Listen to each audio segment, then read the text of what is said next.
Kesиптештер баягы сагызган сактыгынан эмес суктугунан өлөт да. Анын сыңарында бизде деле ушул көпчүлүк оорулардын келип чыгышына баягы кыргыз айтат го тамагы жаман депчи. Тамагы жамандыктын айынан эле келип чыккан нерсе да, ылгабай алдынан тапканын баарын жей берсе оорубайынан эмне болмок эле. Кээ бирөө жакшы ниет менен деле жабат да, ошол жабып аткан. Жок, жакшы ниет менен жабабы, жаман ниет менен жаппайт да эч кимчи. Ошону кантип жабышта да кептин баарычы. Кеп ошондо болуп атат да, саз кептин баары ошондо деп атпайсыңбы? Элдерде маалымат жок болуп атат. Мону монтип жабыш керек, могу тамакты монтип сакташ керек деп бир адистер чыгып, маалымат берсе, так маалымат берсе, эл ошонун артынан түшмөк да. Бирок бизде элде башкача менталитет бар да, өлүмчө жемек белем дегенчи. Мисалы, маалымат жок деп атпайсың, маалымат ушундай сонун берилип аткан, мисалы, тамекидечи. Тамекини алып атканда сыртыңардан капкандай сүрөттөрдүн баары чыгып атпайбы? Коллекция топтоп атышпайбы? Анан ошол нерселерди карап туруп эле чегип атпайбы? Жок, биз азыр сөз кыла турган темабыз негизи маалымат бар, интернеттен алса болот, газета журналдан алса болот. Барын эле маалымат. Бирок маалыматты каяктан алат? Кошунадан, тайге эже сиңдилерден алат. Сен кантип жаптың эле? Сен кантиптиң эле, мен мынттым. Анан кийин эмне болду анан? Ошол боюнча эле ооз-эки көрсөтмө менен, инструкция менен билип-билбей жаап алат да, анан кыштын күнү ачып жейт. Ошо менен кийин ууланып жатып калат. Чеппидөө анан тияка кара берет деп коюшпу. Ошондой болот атат. Азыр мамлекеттен деле мисалы шаардагы дейбизби, борбордук көчөлөрдө дейбизби, тамактануучу жайлардагы тамактардын санитардык абалы аларга эч ким көзөмөл жүргүзбөйт. Бул теманы дагы талкуулайбыз. Биз азыр көрсөтүүбүздү баштап, эл менен саламдашып алалы. Ассалому алейкум, урматтуу телекөрүүчүлөр. Биз Жаргылчак телеберүүсүн баштадык. Алдыдагы 3 саат бою ботулизм боюнча сиздерге маалымат бергенге аракет кылмакчыбыз. Ооба, замандаштар, бүгүн биз ботулизм темасын тандап алдык. Анткени акыркы учурларда могул күздүн акыркы айларында кыштын башталышы менен ботулизм оорусу менен кайрылгандар аябагандай көп болуп атат. Негизгиси ушул тамак ашты туура эмес пайдалангандыктан келип чыгып атат. Андыктан бүгүн биз адистердин жардамы менен мына ушул теманын тегерегинде сиздерге жакшы бир маалымат берүүгө аракет кылабыз. Эмне үчүн бул теманы тандап алдык? Себеби дегенде акыркы 5 жылдагы бир маалыматтарды көрсөтүүнүн жүрүшүндө угуп аласыздар. Адамдардын билбестигиненби же кайдыгерлигиненби ушул оорудан жапа чегип, ооруканага түшүп, кээ бири мындай бир өкүнүчтүү тагдырлар менен аяктаган учурлар өтө көбөйүп жаткандыктан биз алдын ала ушул көрүүчүлөргө кандайдыр бир туура маалымат жеткирип коелу, балким жардам берет деген максат менен ушул теманы ачып отурабыз сиздерге. Ооба. Ал эми азыр бизде алдыда дүйнөлүк жаңылыктар бар. Kesиптештер, мен жана бир аз караганымда Путин өзүнүн карьерасын жыйынтыктап жатыптыр. Россия Федерациясынын президентинин кетип атыптырбы? Карьерасын жыйынтыктап жатыптыр. Анан ал жыйынтыктап жатып, ушундай сөз айтыптыр да. Мен өз карьерамды ушул аябаганда ийгиликтер менен жыйынтыктасам деген максатым бар депчи. Мына ошол жерин теге Нияз Ташмасов менен бир кабинетте эмесминби? Акыры мындай локатор таштап туруп угуп калып атпаймынбы? Жакшы. Азыр анын кененирээктигин азыр биз дүйнөлүк жаңылыктардан көрөбүз. Роз ушу дүйнөлүк жаңылыктарга чейин бизде бир топ кайрылуулар болуп атат. Жаңылыктардын убактысын так билбей калдык деп, ошондуктан телекөрүүчүлөргө так маалымат берип кетейли. Саат 7-де дүйнөлүк жаңылыктар менен негизи тааныша аласыздар. Андан кийин саат 8-де Кыргызстандын аймагынан алынган жаңылыктар менен, ал эми саат 9-да эгерде сиздерди Ош аймагынан алынган жаңылыктар маанилүү аткан болсо, мына ушу менен тааныша аласыздар. Ал эми саат 10-да болсо жалпыланган, топтолгон 3 жаңылык менен тең таанышсаңыздар болот. Ал эми азыр кесиптешим Нияз Ташматов тарабынан даярдалган дүйнөлүк жаңылыктарга көңүлүңүздөрдү бурсаңыздар.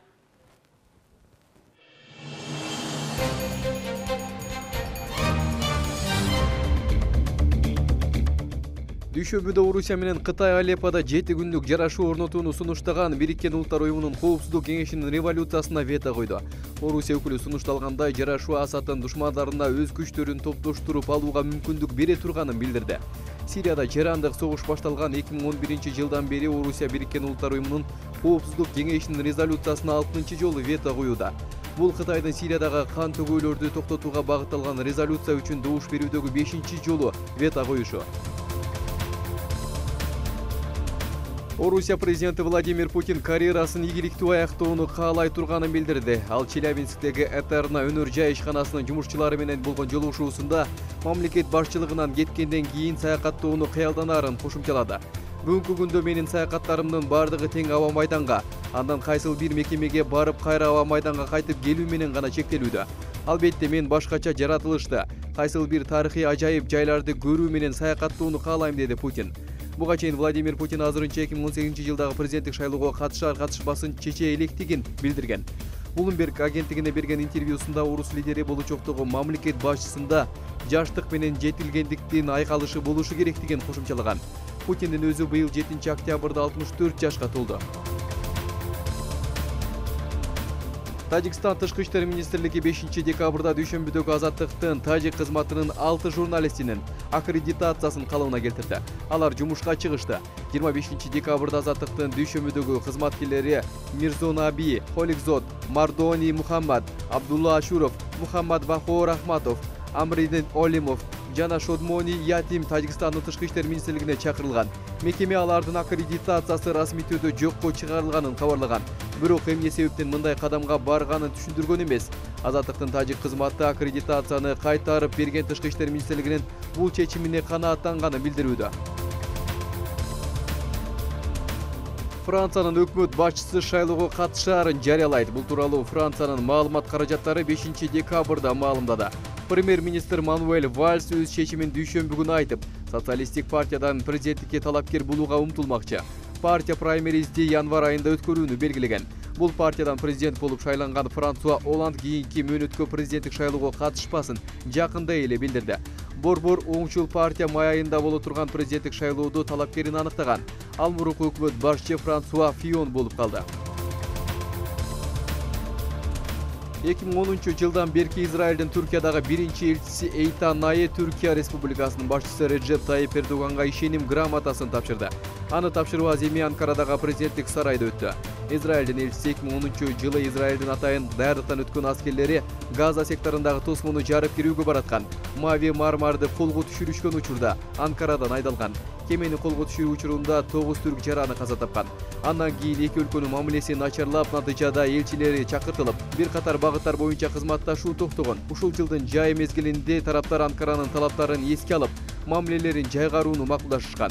Аталган макулдашууга ылайык негизинен колго түшүрүү учурунда каза болгондорго компенсация төлөп берүү каралган. Израиль мындан мурдараак Түркияга 20 миллион доллар компенсация иретинде которгон. Түркиянын Израилдеги элчиси болуп дайындалган Кемаль Окен болсо, 12 декабрда Тель-Авивде дипломатиялык өкүлчүлүктүн жетекчиси катары милдеттерин аткарууга киришет. Орусия бийлиги сириялык көтөрүлүшчүлөр тобунун Алепподан чыгып кетиши тууралуу АКШ менен сүйлөшүүлөрдү өткөрөөрүн билдирди. Оппозициячыл көтөрүлүшчүлөр шаардан кетпей тургандыктарын айтышууда. Акыркы бир нече апта ичинде Алеппонун 3/2 бөлүгү өкмөттүк күчтөр тарабынан тартылып алынган. Орусиянын тышкы иштер министри Сергей Лавровдун айтымында көтөрүлүшчүлөрдүн чегилүүсү тууралуу Вашингтон менен сүйлөшүүлөр 6-7 декабрда Женевада өтөт. Бир катар көтөрүлүшчүлөр тобун колдоп келген АКШ бийлигинин бул боюнча комментарий бербегенин азырынча белгисиз. Алеппонун чыгыш бөлүгүн таштап кетүүдөн баш тарткан куралдуу отряддар террорист катары эсептелинет. Биз аларга террористтерге, экстремисттерге жасагандай мамиле кылып, Сирия армиясына көмөктөшөбүз, деди Лавров. Көтөрүлүшчүлөр тез аранын ичинде жооп кылышты. Алепподагы негизги топтордун бири эсептелген Нуреддин Аль-Зинкинин өкүлү Ясер Аль-Юсеф AFP'ге мындай сунуштар жарабастыгын билдирген. Көтөрүлүшчүлөрдүн дагы бир өкүлү Закария Малахивджи Reuters агенттигине берген маегинде аз болсо да патриоттук сезими жана жоопкерчилиги бар бир дагы адам шаардын таштап кетпей турганын билдирди. 5 декабрда Петропавловск шаардык сотту социалдык түйүндөр аркылуу улуттук кастыкты козуткан жана Орусияга кошулууга үндөгөн деген айыптар менен Түндүк Казакстан облусунун жашоочусу Игорь Чумпринди 5,5 жылга соттоду. Прокуратуранын 7 жылга эркинен ажыратылышын суранган болчу. Тергөөнүн версиясы боюнча 37 жаштагы Чуприн 2014-2015 жылдар аралыгында ВКонтакте түйүнүндөгү баракчасына колдонуучулардын терс реакциясы менен социалдык чыңалууну жараткан жана улуттук жек көрүүчүлүк белгилерди камтыган билдирүүлөрдү жарыялаган. Соттогу акыркы сөзүндө Чуприн казак элинен кечирим сурады. Бирок баары бир эки бирине боюнча күнөөлүү деп табылды. Түндүк Казакстандагы Петропавловск шаарындагы этникалык орустар жана орус тилдүүлөр басымдуулук кылат. Шаар Орусия менен чектешет.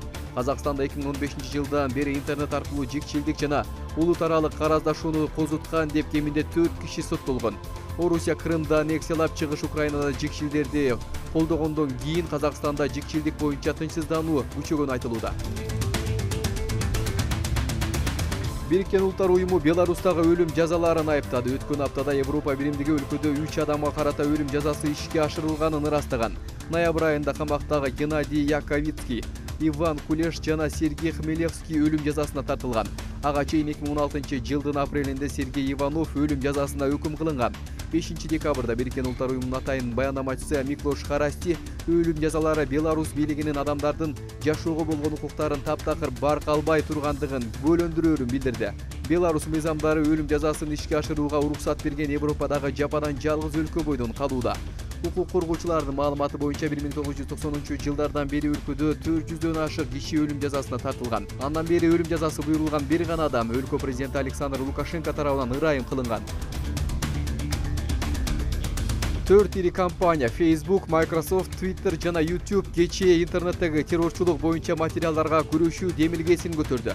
Биздин тармакка террорчулукту жайылтуу максатында киргизилген контенттерге жол бербейбиз. Мындай өңүттөгү маалымат келип түшкөндө ар бир компания өзүнүн саясатына таянып, каршы чараларды көрөбүз деп айтылат 4 компания тараткан билдирүүдө.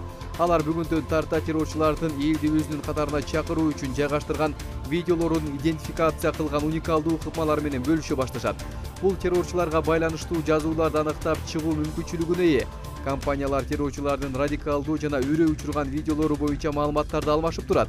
Бул интернеттеги маалыматтарды тазалоого мүмкүнчүлүк түзөт. Бирок компания кардарлары боюнча маалыматтарды бири-бирине бербейт. 4 компаниянын бул демилгеси аларды өз каалоосу менен болбосо да террордук контентти таратууга катышып жатат деген күнөөгө берилген биринчи жообу. Мына сырткары компаниялар бул кадам менен бир катар анын ичинде Америка бийлигинин басымына каршы туруу ниетинде. АКШ Конгресси интернет аркылуу террорчулукка тартууга аракеттер болуп жаткан үчүн социалдык тармактарда жарыяланган материалдардын мазмунуна катуу көзөмөл салуу сунушун айткан. Анткени менен социалдык тармак аркылуу радикалдык топторго ал тургай согуш жүрүп жаткан Сириядан туруп алып кыргызстандыктарды ага кошулууга үндөгөн фактылар биздин өлкөдө да кездешет. Украина жашоочулары жаңы iPhone 3 аттарын өзгөртүүдө. Уюлдук телефондорду сатуу боюнча тармактардын бири акция өткөрүп жатат. Анын катышуучулары жаңы iPhone 7 алыш үчүн паспорттагы ысымдарын алмаштырышы керек. Маселен, 2 украиналыктар атын Сим, ал эми фамилиясын iPhone деп өзгөртүштү. Алгачкы жеңүүчү да каталды. Ал 28 жаштагы iPhone Сим Николаевич. Мыйзам боюнча жарандар атын кайра кайтарып алса болот. Лондондо салттуу Санта-Клаустардын жарышына 3000ге жакын адам катышты. Алар жаңы жылдык башкы каармандын кийимин кийишип, 10 чакырымга чейин жүгүрүштү. Жарыш ооруканадагы балдарга майрамдык белектер үчүн акча чогултуу максатын көздөгөн. Мыра сызыгына жеткен санталарды таттуулар жана суусундуктар күтүп оркестр тосуп алды. Frontera басылмасы дүйнөдөгү эң узун жол тыгын тартылган видео тасманы жарыялады. Бул тууралуу News.org маалымдайт. Ал көмүр ташыган унаалар Кытайда кургакчылыкка байланыштуу көлмөлүү көмүрдү казып алууну кыскартуу чечимин кабыл алгандан улам болгон. Айдоочулардын жана чек арачылардын айтымында орточо эсеп менен күн сайын Монголия менен чек арадан 1500 жүк ташуучу унаа өтөт. Өлкөдөн күнүнө 135 000 тонна, айына 4 миллион тонна же жылына 48,6 миллион тонна көмүр ташылып чыгат. FIFA жылдын эң мыкты оюнчусуна негизги 3 талапкерди атады. Быйылкы сезондо ардактуу наамга бир гана чабуучулар атсалышууда. Алар Реалдын оюнчусу Криштиану Роналду, Барселонаныкы Лионель Месси жана Атлетико Мадридтин жаш форварды Антуан Гризман. Мына тышкары эң мыкты машыктыруучу сыйлыгына Клаудио Ранери, Фернандо Сантуш жана Зинедин Зидан талапкер болууда. Жеңүүчүлөр келе жаткан жылдын 9 январында Цюрихте жарыяланат.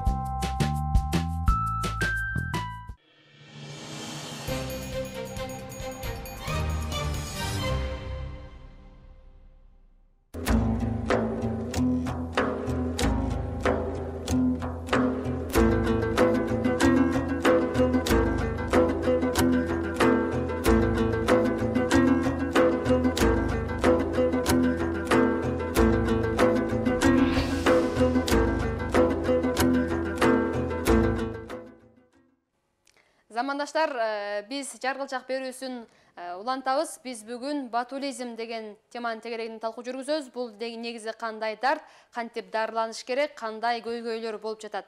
Мына ушунун тегерегинде бизге келе турган конок маалымат берет деп ишенип отурабыз азыр. Ботулизм деген сөз латынчадан которгондо колбаса деген түшүндүрөт экен. Колбаса? Колбаса. Биз жеп атабыз го колбаса кадимки эле. Ошодон алынган экен, маалымат ошондой чыгып атат. 1790-жылы Германиянын Вюртемберг облусунда колбасадан 13 киши ууланып, анын 6 каза болгон экен. Ошодон улам кандай сөз байланышы бар? Батулизм деп аталып калган экен да, тарыхтагы маалымат ушундай болуп атат. Анан Кыргызстанда соңку 5 жылда дагы бир статистикага таянсак, 21 адам тамак аштан ууланып дүйнөдөн кайткан экен. Мисалы, коркунучтуу цифралар. Былтыркы жылдын цифраларын айтып берейин. Былтыркы жыл 2015-жылдын статистикасы. Бул оорулуулардын алдын алуу жана мамлекеттик санитардык эпидемиялык көзөмөлдөө департаментинин маалыматына таянсак, 2015-жылдын 22 декабрына чейин 67 адам ботулизм менен жабыркап, алардын 6 мына ошол оорудан каза тапкан экен былтыркы жылы. Ботулизмге кабылгандардын баары үй шартында жасалган консервацияны жегендер болуп чыккан. Киши өмүрүнө коркунуч жараткан бул кандай оору? Негизи бүгүнкү көрсөтүүнүн алкагында ушул тема боюнча сүйлөшүп, чек кое алсак аябай жакшы болмок. Кече жакында тактап айтканда кече күнү 5 декабрда Саламаттыкты сактоо министрлиги маалымат таркатты. Анда ушул убакытка чейин бүгүнкү жыл ичинде алынган маалымат берилет да. Анда эмне дейт? Жыл башынан бери тамак аштан ууланган 108 окуя катталып, 250 адам жабыркаган. Анын ичинде ботулизм боюнча 63 кайрылуу болуп, анын ичинен 143 адам ооруса, 3 бейтап мына ушу ботулизмдин айынан уулануунун айынан көз жумуптур. Бул деген сөз эмне? 63 эле кайрылуу болуп, андан 143 адам жабыркап атат дегендик. Бул ботулизмден бир үй бүлөдө жанагы бир тамактан жегендер массалык түрдө ооруп, ошонун негизинде жанагы грипп болсо бир эле кирип ооруйт го, бирок ботулизмде бир тамактан ооруп жегендердин баардыгы мына ошолордон жапа чегип атышат экен. Андыктан бул көйгөйгө жакшы жери былтыркыга караганда салыштырмалуу 2 эсе аз экен, каза тапкандардын саны былтыр 6 адам болсо, 3 адам. Оорунун күч алышы же бир эпидемиялык түрдө болушу негизинен бул ошол салат консервациялоонун технологиясын жакшы билбегендиктен карапайым элдин. Анан көпчүлүк учурда өзү үй шартында даярдайт, анан инструкция деген жок. Ботулизм негизи мындай аба ырайына да карайбы экен? Аба ырайына караган аба ырайына карабайт экен орос. Мен билген маалымат. Бирок азыр бизде аба ырайы базар баасынан валюта курсу боюнча түрмөк алда күтүп атат. Эгерде сиздер эртең базарга барып азык-түлүк алайын деп аткан болсоңуздар же кайсы бир акчаны бир валютадан экинчи валютага өткөрүшүм керек деп маалымат билбей аткан болсоңуздар, биздин кабарчылар даярдаган түрмөккө көңүлүңүздөр буруңуздар. Сумдун курсу канча болот бирген? Азыр көрөбүз.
Замандаштар, биз берүүбүздү улайбыз, эфирде жаргылчак.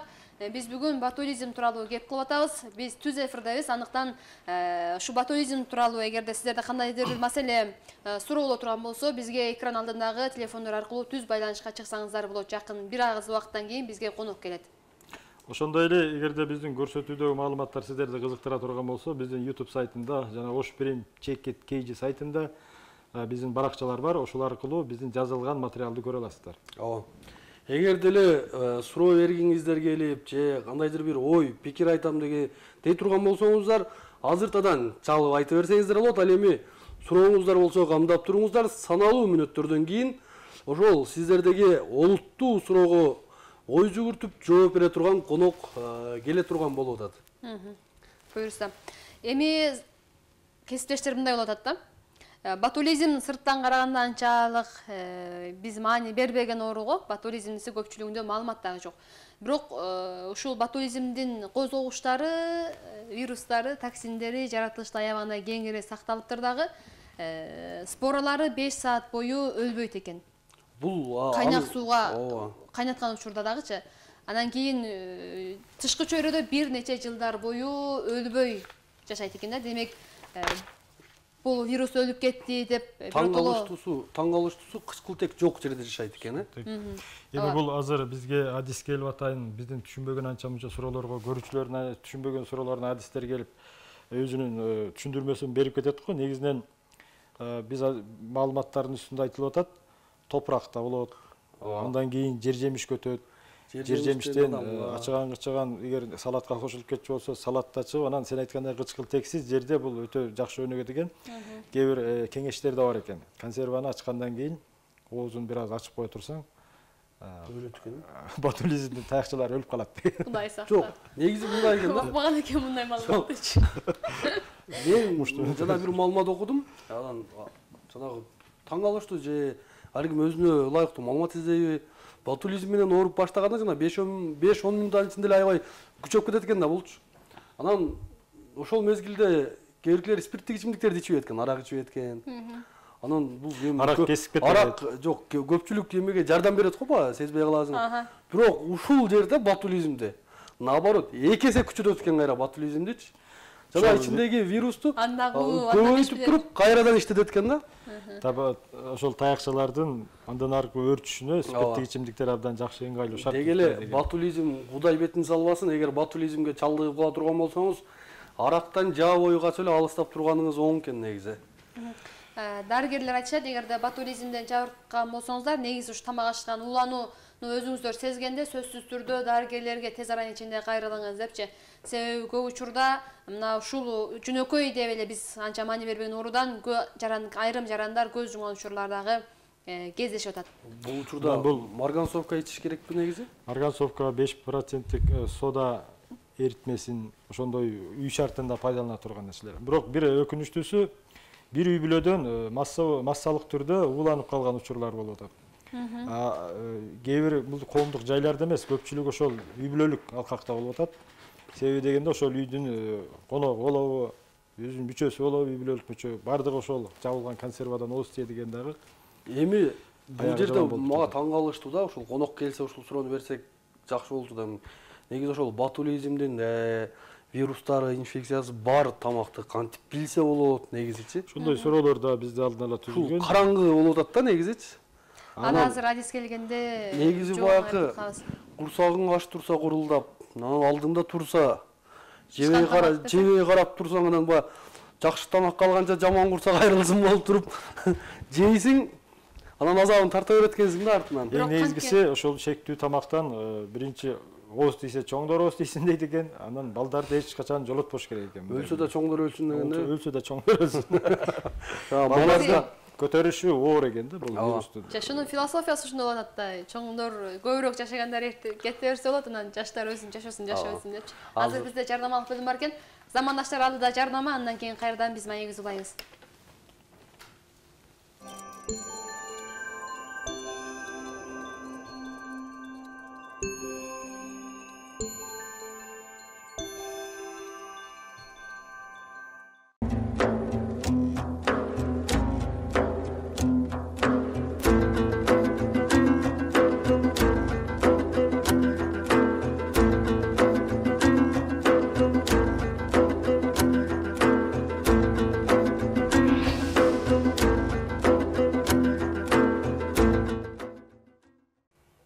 урматтуу телекөрүүчүлөр, биз берүүбүздү улайбыз. Эфирде Жаргылчак, биз түз эфирдебиз. Түз эфирдин жүрүшүндө урматтуу телекөрүүчүлөр, бизге ботулизм темасында ар кандай сиздерди кызыктырган суроолорду берсеңиздер болот. Бизге Ош областтар аралык клиникалык ооруканасынын жугуштуу оорулар бөлүмүнүн дарыгери Алтынбек Асыранкулович Алимов болот. Ал кишини жакынкы минуттарда биз күтүп жатабыз. Ботулизмге арналган кандай эле маселе болбосун түшүнбөгөн сурооңуздар болсо, түз эфир аркылуу 0551 37 00 77 жана 563 55 телефон номерлери аркылуу бизге кайрылып чыга аласыздар. Ботулизмди айтып атам да, ушул эми негизи тамак ашта гана жашаса керек деген оюм. Конок эртерээк келсе аябай жакшы болот эле. Себеп суроолор аябай көп болуп кетти азыр. Байкуш конок келсе төбө астында калып кетпесе эле болду. Чындыгында ботулизм дегенде биз керектүү маалыматтарды коноктон алабыз, бирок могул маалымат мени таң калтырып атат да. 2006 жылдын 6 январында Тогуз Тороо районунан 4 адам ботулизм оорусуна шектелип, бейтапканага жаткырылган. Бирок сыворотканын жоктугунан байланыштуу Бишкекке кетип бара жаткан 4 оорулудан экөөсү көз жумган экен. Жолдо эле. Жолдо эле. Бул деген эмне белгисет? Бул деген жергиликтүү ооруканаларда тиешелүү дары-дармектер жетишсиз болуп атат деген. Атайын ботулизмге каршы жергиликтүү ооруканаларда сөзсүз түрдө вакцина болуш керек экен, ошол отравление ууланган учурда. Бирок ошол Тогуз Тородо чыккан чыр маалымат ошол кезде белгилүү болгон, жергиликтүү немеде көңүл бурбай Бишкекке жөнөтүп жиберишкен. Бишкектин жолун элестетип көр, Тогуз Тородон Бишкекке жеткичекти эмне болот деген. Эми бул жерде тем более ботулизм менен ооруган адам. Ботулизмди бул жерде көбүнчө сүрсүгөн этте, туздалган балыкта негизи аябай көп болот экен. Анан үй шартында жанагы жасалган туздалган салаттар, бадырыңдар, помидор, капуста деги эле жерден чыккан эмне болсо ошонун баарында болот экен да. Кызык маалыматты айттыңыз сиз. Жана чында ушул кычкылтек бар жерде ботулизмдин вирусу жашабайт экен. Ошон үчүн дагы бир кеп кеңешти айтышат. Консерва жапканда ошол моюнчасынан толук жаппастан баягы вареньеби же салат ошонун көлөмүн азыраак кылып үстүнө кичине бир абанын кычкылтектин өлчөмүн калтырып койсо, ошол ботулизм таякчаларын көбөйүшүнө жол бербейт. Жок, чынында эле ошол жерден бир аз мындай кычкылтек кире турган кылып жылчыкча калтырып койсо эмне болот экен? Анда консерва болбой калат. Ошондой болуп калат. Бирок азыр бизде жаш бөбөктөр үчүн жомок күтүп атат. Андыктан баардык досторду чакырабыз, жомокту көрүңүздөр. Ал эми ботулизм темасына кызыккан жарандар болсо, күтүп туруңуздарды каалайт элек. Бир канча убакыттан кийин ошол адисибиз келип кеңири маалымат бермекчи.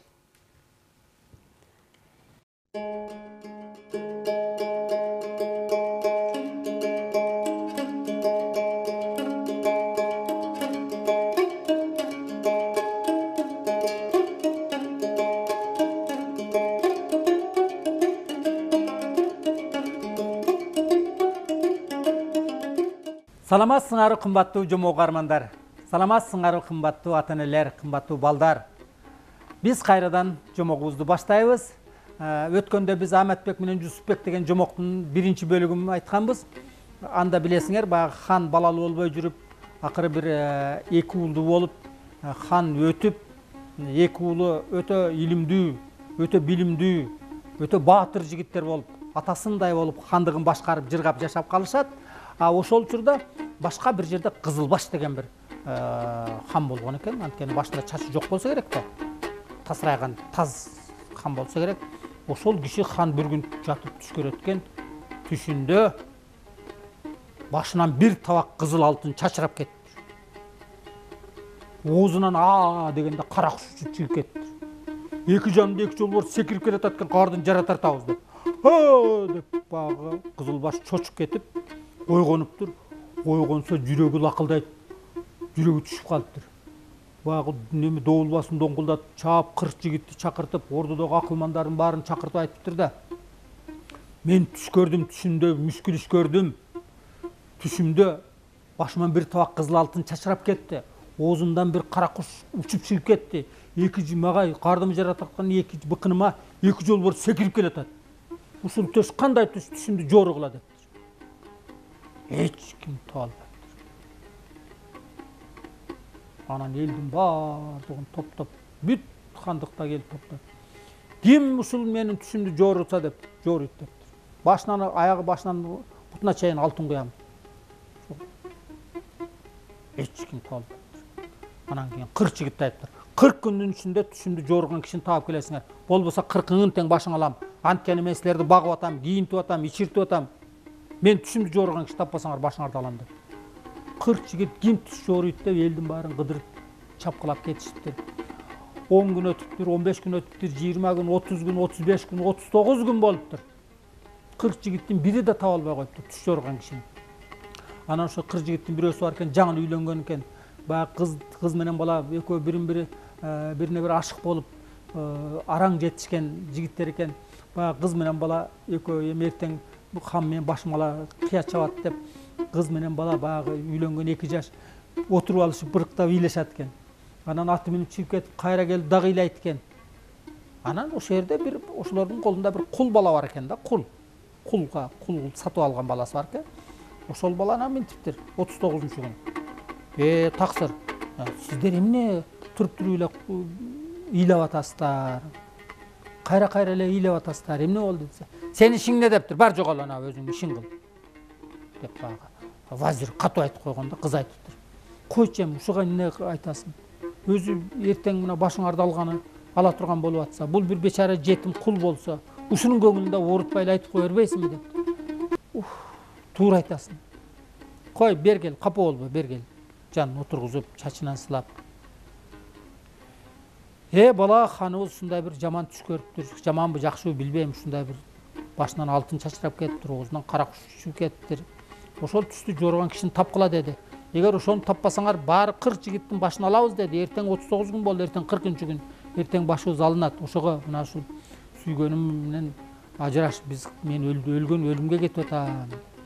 Дептир баягы кул бала. Мен кече базарга барсам, базарга баягы кулду жумшайт да барып, тигин алып кел, муну алып кел, тигин алып кел, дагы бир деген сатып келди. Ошого барсам, мен алы кичинекей кезинде бул бала бир башка Башкелде жашаганда, ошол жактан сатып алган. Ошол жакта жашап жүргөндө бир баба Камбар деген бир киши бар эле, аксакал. Ал кишинин сакалы киндигине түшөт. Көзү кеседей бар. Мурду таңырак, мурду чоң, көзү чоң. Сакалы киндигине түшкөн соодагер киши бар. Ошол киши 6 кабат асмандагы 7 кабат жердин түбүндөгү немени түштү көрөт. Түштү жорган киши. Ошол киши кербе менен келди кече базарга түштү. Ошол сиздин айткан хандын түшүн ошол оңой эле жоруп коет деп. Ой, айын деп тур баягы бала тура калып баланы баягы кул баласын оң санына коюп, оң бетинен өп, сол санына коюп, сол бетинен өп кучактап, ой деп тур баягы баланы шап көтөрүп атына учкаштырып чапкан бойдан анан кийин базарга барып.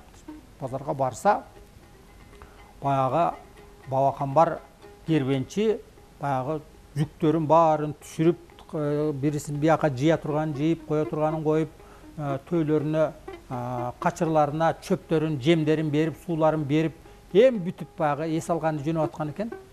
Баягы вазир келип эле, "Ана чал, ошол чал" дептир. Баягы вазир келип караса, көздөрү шаа кеседей деп коет, чоң кеседей, мурдулары орто кызылдын сеңириндей дейт, тоонун эмесиндей, кичинекей дөңсөөсү бар, ошондой мурду бар экен. Сакалы киндигине түшөт экен, андай сакал чандап алат. Ошол киши дептир. Вазир барыптыр. "Баба Камбар деген сенсиңби?" дептир. "Баба Камбар деген мен болом." "Сен 6 кабат асмандагы 7 кабат жердин түбүндөгү түштү жорой аласың" деп. "Ооба, мен 6 кабат асмандагы 7 кабат жердин түбүндөгү түштү да жорой алам" деп. "Жүр анда ханга" деп. "Ханга мен эмне деп барам? Мен барбайм ханга" деп. "Анткени мен соодагермин, эркин соодагермин. Бул соодагерлердин мөөрү басылган менин катым бар. Кайсыл мамлекетте болсо чек арасын өтүп, ошол шаарларга соода кылып кете берем. Мен башка хандын буйругун кааласам аткарам, каалабасам аткарбайм. Ал убакта баягы Жибек жолу деген чоң жол болот экен, ошол жерде кербендерге эч ким мындай зордук кылып, кордук кылып кылбайт экен, ошондой бир чоң мыйзам бар экен да. Кааласам барам, кааласам барбайм. Эми бар дептир, өтө зарыл бар деген. Кандай болсо дептир. Мен мынабул алып келген немелерим жүгүм. Ошолорду малымды сатышым керек дептир. Малды сатып бүтөм. Сатып бүткөндөн кийин бул жерден башка нерселерди алам. Ошолорду алып бүтөм. Ошо анан кийин баргым келсе барам, баргым келбесе балбайм дептир. Анда токтоп туруңуз дептир. Баягы жигит чапкан бойдон берки 40 жигит бар го, 39 жигит. Ошонун баарын чакырып келиптир. Элдин баарын топтоптур базардагылар. Эй, уккула, бүткүл элге жарыя. Мына ушул бабакам бар аксакал кербенчи малын сатмайынча. Мал дегенем мында кездемелери бар, чынылары бар, баягы чөгүндөрү бар, сөйкөлөрү бар, бар түрлүү баягы товарлар бар да. Ошол бабакам бар малын сатканча бир киши малын сатса, баш өлүмдө малы таланса. Bir gına baba бар сатат, калган алчулар алат деп. Бaba бар баягы алып келген немелерин жайыптыр. Элдин баары бaba бар сатат экен, элдин баары бaba барын алып атат экен. Башка соодагерлер эч ким соода кылбай коркуп туруптур. Сотуп бүтүптүр. Бүттүңбү деп, бүттүм. Эми мен дагы бир нерсе, бул жердин жакшы бирдекилерин алып, башка жак барып сатат да. Ушул жерден дагы мен мал алышым керек дептир. Анан кийин баягы Вазир дагы бакырыптыр. Эй, уккула, бүткүл элге жарыя. Бакам бар, чал мал алмайынча, ким мал алса, баш өлүмдө малы таланда дептир. Элдин бар мал албай туруптур. Бакам бар баягы эл алып келген сата турган буюмдарын коюптур. Бакам бар тандап алат экен. Баягы жерде бардыгын алып бүтүптүр. Бакам бар чал жыргап эле калыптыр. Себеби бакам бар бир эле өзү саткан үчүн бир пулдук буюмун 10 пулга сатыптыр. 10 pulga satıptır. Gördüңөр? Bir puldugун 10 pulga satıptır. Кийин баягы мал алганда, бакамыр алганда 10 pulduk нерсени 1 pulga алыптыр. Арзан алыптыр. Демек, бакам бардын соодасы аябай жакшы болуптур. Бакам бардын көңүлү аябай көтөрүлүптүр. Анан эми ханга барасызбы? Бакам бар аксакалды. Эми барайын, мейли балыптыр. Жүрүң анан бакам бардын бир анан bir attı mingizi var şonan keyin 40 jigit aynan bizde ajaldan sıktap kalçı nerse ekende anан bu hakan bardı böpele anан handın ordosuna alıp barışıptır. Han bu Kızılbaş oturat eken kalçıldap. Taap geldik hanım. Usul kişi 6 kavat asmandağı 7 kavat jerin tүйүндөгү түстү жорыган түс жоргуч экен деп. Sen ошондойсуңбу дептир хан. Ошондоймун мен түстү жорuyum. Анда мен түшүм жоруп бер дептир. Анан ayt düşüңü de. Düşümde başımdan bir tabak kızıl altın çaçırap geldi. O zaman bir kara kuş uçup çıkıp kettim. Екі bıkınıma menin kardım jarad demek ayağız dep, iki jol borus oğuzun açıp men kardım jargan sekirip keleten. Bul emne tuş degende bağa kambak kamara. Çımınday Canımı kesseniz aytam dedi. Çımınday canımdan kesseniz aytam degeni meni öldürбөйсүз. Öldüröm degen жазаны койбойсуз dedi. Макул dedi. Кымбаттуу жомок уккан менин досторум. Мына ушул жерге келгенде биздин убактыбыз кайрадан түгөнүп калды. Калганын эмки жолугушууда улантайын. Азырынча сак саламатта болгула.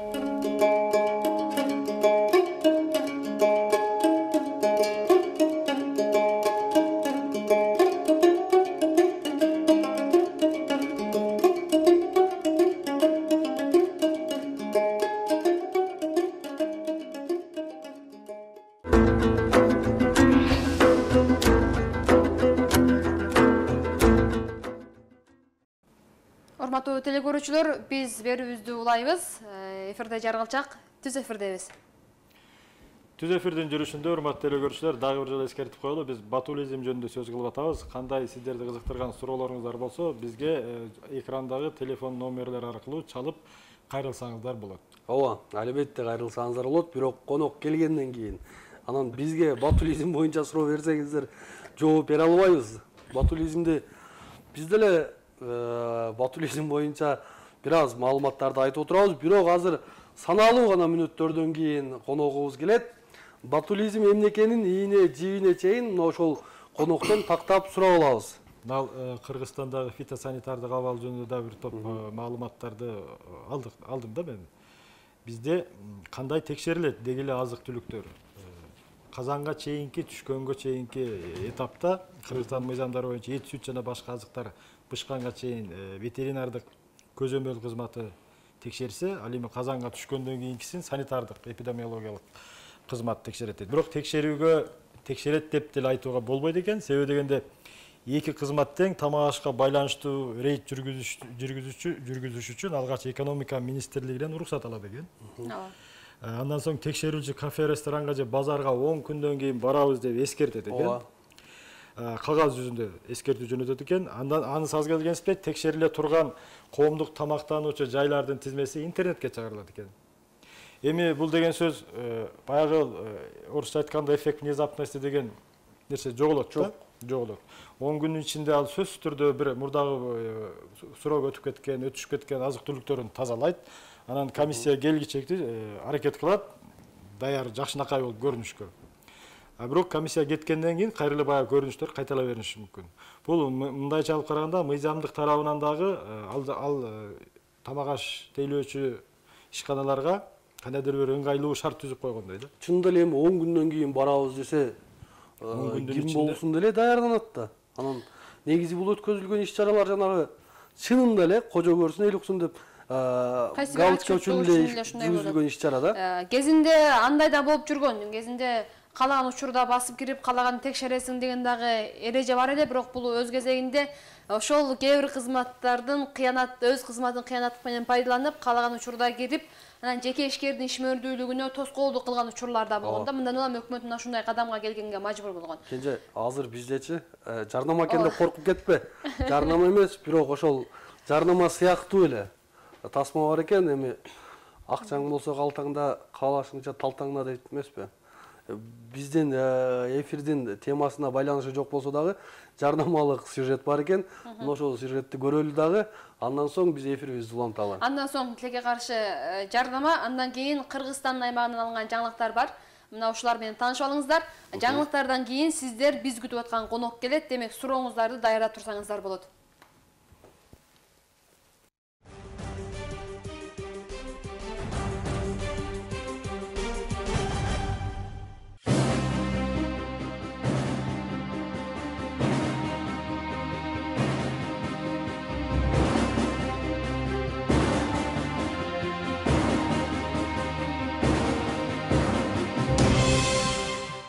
Кылмыштуулукка байланышкан сот жараяндарында жабырлануучу тараптан нааразычылыктар көп жаралат.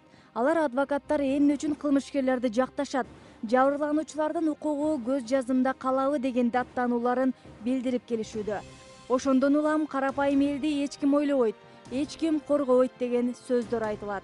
Көп эле учурда айтышат да, эмне себептен ушул көбүнчө эле ушул жабырлануучулардын укугу корголбой калды деген негизде айтылат да. Мен буга таптакыр кошула албаймын. Жабырлануучулар азыркы ушул заманда акты ак, караны кара деген негизде корголуп келет да. Ушул 100% корголот десем дагы жаңылышпайм, сөзсүз түрдө корголот. Эгерде жабырлануучу тарабынан ошол туура эмес арыздаттануулар болуп калган учурда, анда сөзсүз түрдө кылмыш иш козгоодон баш тартылган учурлар да кездешет. Биздин мыйзамдар боюнча, тактап айтканда, Кыргыз Республикасынын жазык процесстик кодекси боюнча жабырлануучу менен соттолуучунун укугу бирдей. Бул кодексте тең укуктуулук жана атаандаштуулук принциптеринин негизинде сот процесси жүргүзүлөт. Ошон үчүн соттолуучу корголуш керек, ал эми жабырлануучу корголбош керек деген менен мен макул эмесмин. Мыйзамдагы тең укуктуулук каралган. Адвокаттык коргоого алынбаган жабырлануучулардын 90% ишенбөөчүлүк көрсөтүп, чыккан өкүмгө нааразы болушат. Андайлардын катарын уулунун өлүмүнө себепкерлерди жазага тарта албай жүргөн Ногойбаевдердин үй бүлөсү толуктайт. Шектүүлөрдүн кылмышын далилдеген фактылар аныкталса да, айыпталуучулардын жактоочулары ишти 4 ирет утуп чыгышкан. Ошондон улам доогер Ногойбаевдер адвокат жалдашты. Дагы мындан башка чара көрөлү деп атабыз. Бул это судебное дело, уголовное дело по пункту 63. Пункт 63 УПК Кыргызской Республики. Да, ушундай неме бар экен. Судмедэксперт за ложное показание он должен уголовное дело нести. Вот ушу судмедэкспертти беребиз эми. Деген менен укук коргоочу уюмдардын жүргүзгөн мониторинги боюнча акыркы жылдары Кыргызстанда адам укуктарын тийиштүү деңгээлде коргоо жолго коюла баштады. Көзгө басар катары мамлекет тарабынан кепилденген юридикалык жардам берүүнү мисал келтирсе болот. Акысыз адвокат бөлүп берүү ишти тең жактуу кароого түрткү болууда. Мамлекет кепилдеген юридикалык жардам жөнүндө Кыргыз Республикасынын мыйзамы 7-берене. Акысыз юридикалык жардамды жылдык кирешенин деңгээлин эсепке албастан төмөнкү категориядагы жарандар укуктуу. Жашы жетпегендер, майыптыктын 1 жана 2 тобундагы адамдар, сүйлөө, угуу, көрүү функциялары олуттуу бузулган, психикалык оорулардан жапа чеккен адамдар, өзгөчө оор кылмыш жасады деп шектелген, айыпталган адамдар, жумушка орноштуруу кызматында эсепте турган жумушсуздар, мөөнөттүү кызматтагы аскер кызматчылары. Мамлекет жагынан кепилденген юридикалык укук бул кылмыш иштер боюнча берилет. Мамлекет жагынан тагы катышкан адвокаттар атайын конкурстан өтүп, мамлекеттик министерство юстицияда реестрдин тизимеге киришкен. Ошол адвокаттар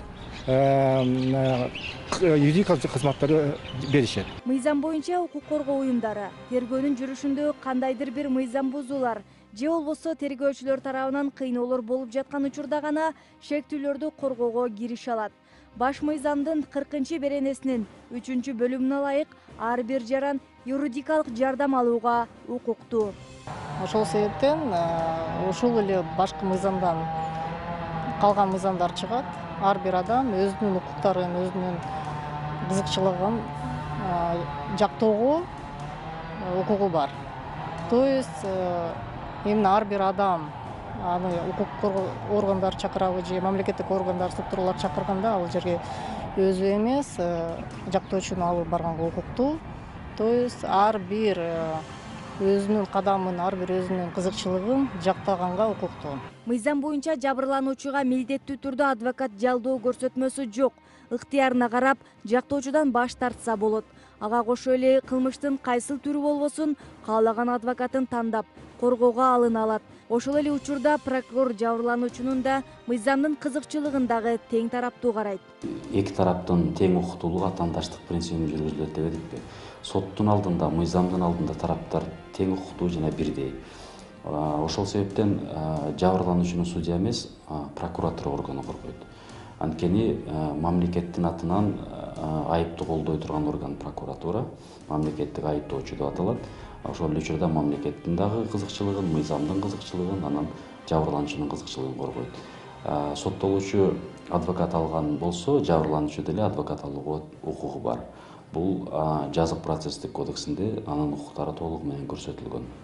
Укук коргоо органдары тараптардын ишин кароодо эл аралык келишимдердин негизинде жүргүзүүгө тийиш. Себеби Кыргызстан адам укуктары боюнча эл аралык келишимдерге 1994-жылы кошулган. Ал талаптарга ылайык Кыргызстан адам укуктарын сактоосу зарыл. Эң биринчи байлык адам укуктары. Алар чектелбеши керек жана басымга алынбашы зарыл. Негизинен бул келишим эле эмес, эң негизги биринчи основной закон болгон ушул биздин негизги законубуз Конституцияда көрсөтүлгөн. Андан сырткары ошол келишимдерде жана бул международный, эгерде башка ошол международный келишимдерде көрсөтүлбөгөн негизде көрсөтүлбөгөн укуктардан башка укуктардан бардыгында ушул колдоп адам укугун жана эркиндигин колдоп келет. Негизи адам укуктары боюнча эл аралык келишимдер жана декларациялар Экинчи дүйнөлүк согуштан кийин гана кабыл алына баштаган. Конвенциялардын иштелип чыгышына Германияда демократиялык жолу менен бийликке келген Адольф Гитлер түрткү. Себеби анын башкаруусунда элге карата кысым көрсөтүү күч алып, адам укуктары тебеленген. Ошондон улам кабыл алынган эл аралык келишимдерде бийлик адам укуктарын тебелебеши, кысымга албоо жана албетте бийликти чектөө сыяктуу механизмдер каралган. Негизи Улуу Ата Мекендик согуш же болбосо Экинчи дүйнөлүк согуш аяктагандан кийин өзүңүздөр билесиздер, Бириккен Улуттар уюму түзүлгөн. Дүйнөдөгү тынчтыкты сакташ үчүн, адам укугу корголуш үчүн, адам укугу тебелеп тепселебеш үчүн бул уюм түзүлгөн. Ошол уюм аркылуу 1948-жылдын 10-декабрында адам укугу декларациясы кабыл алынган. Ушул декларацияны бүт дүйнө мамлекеттери аткарууга милдеттүү болгон. Ал эми Кыргызстан эгемендүүлүккө жетишкенден баштап Бириккен Улуттар уюмуна толук мүчө катары кошулуп, көбүнчө адам укуктары боюнча келишим, конвенцияларга кол койгон. Ошондон тарта өлкө келишимдерде көрсөтүлгөн талаптарды сактап, ар бир жаранын укугун коргоого алган.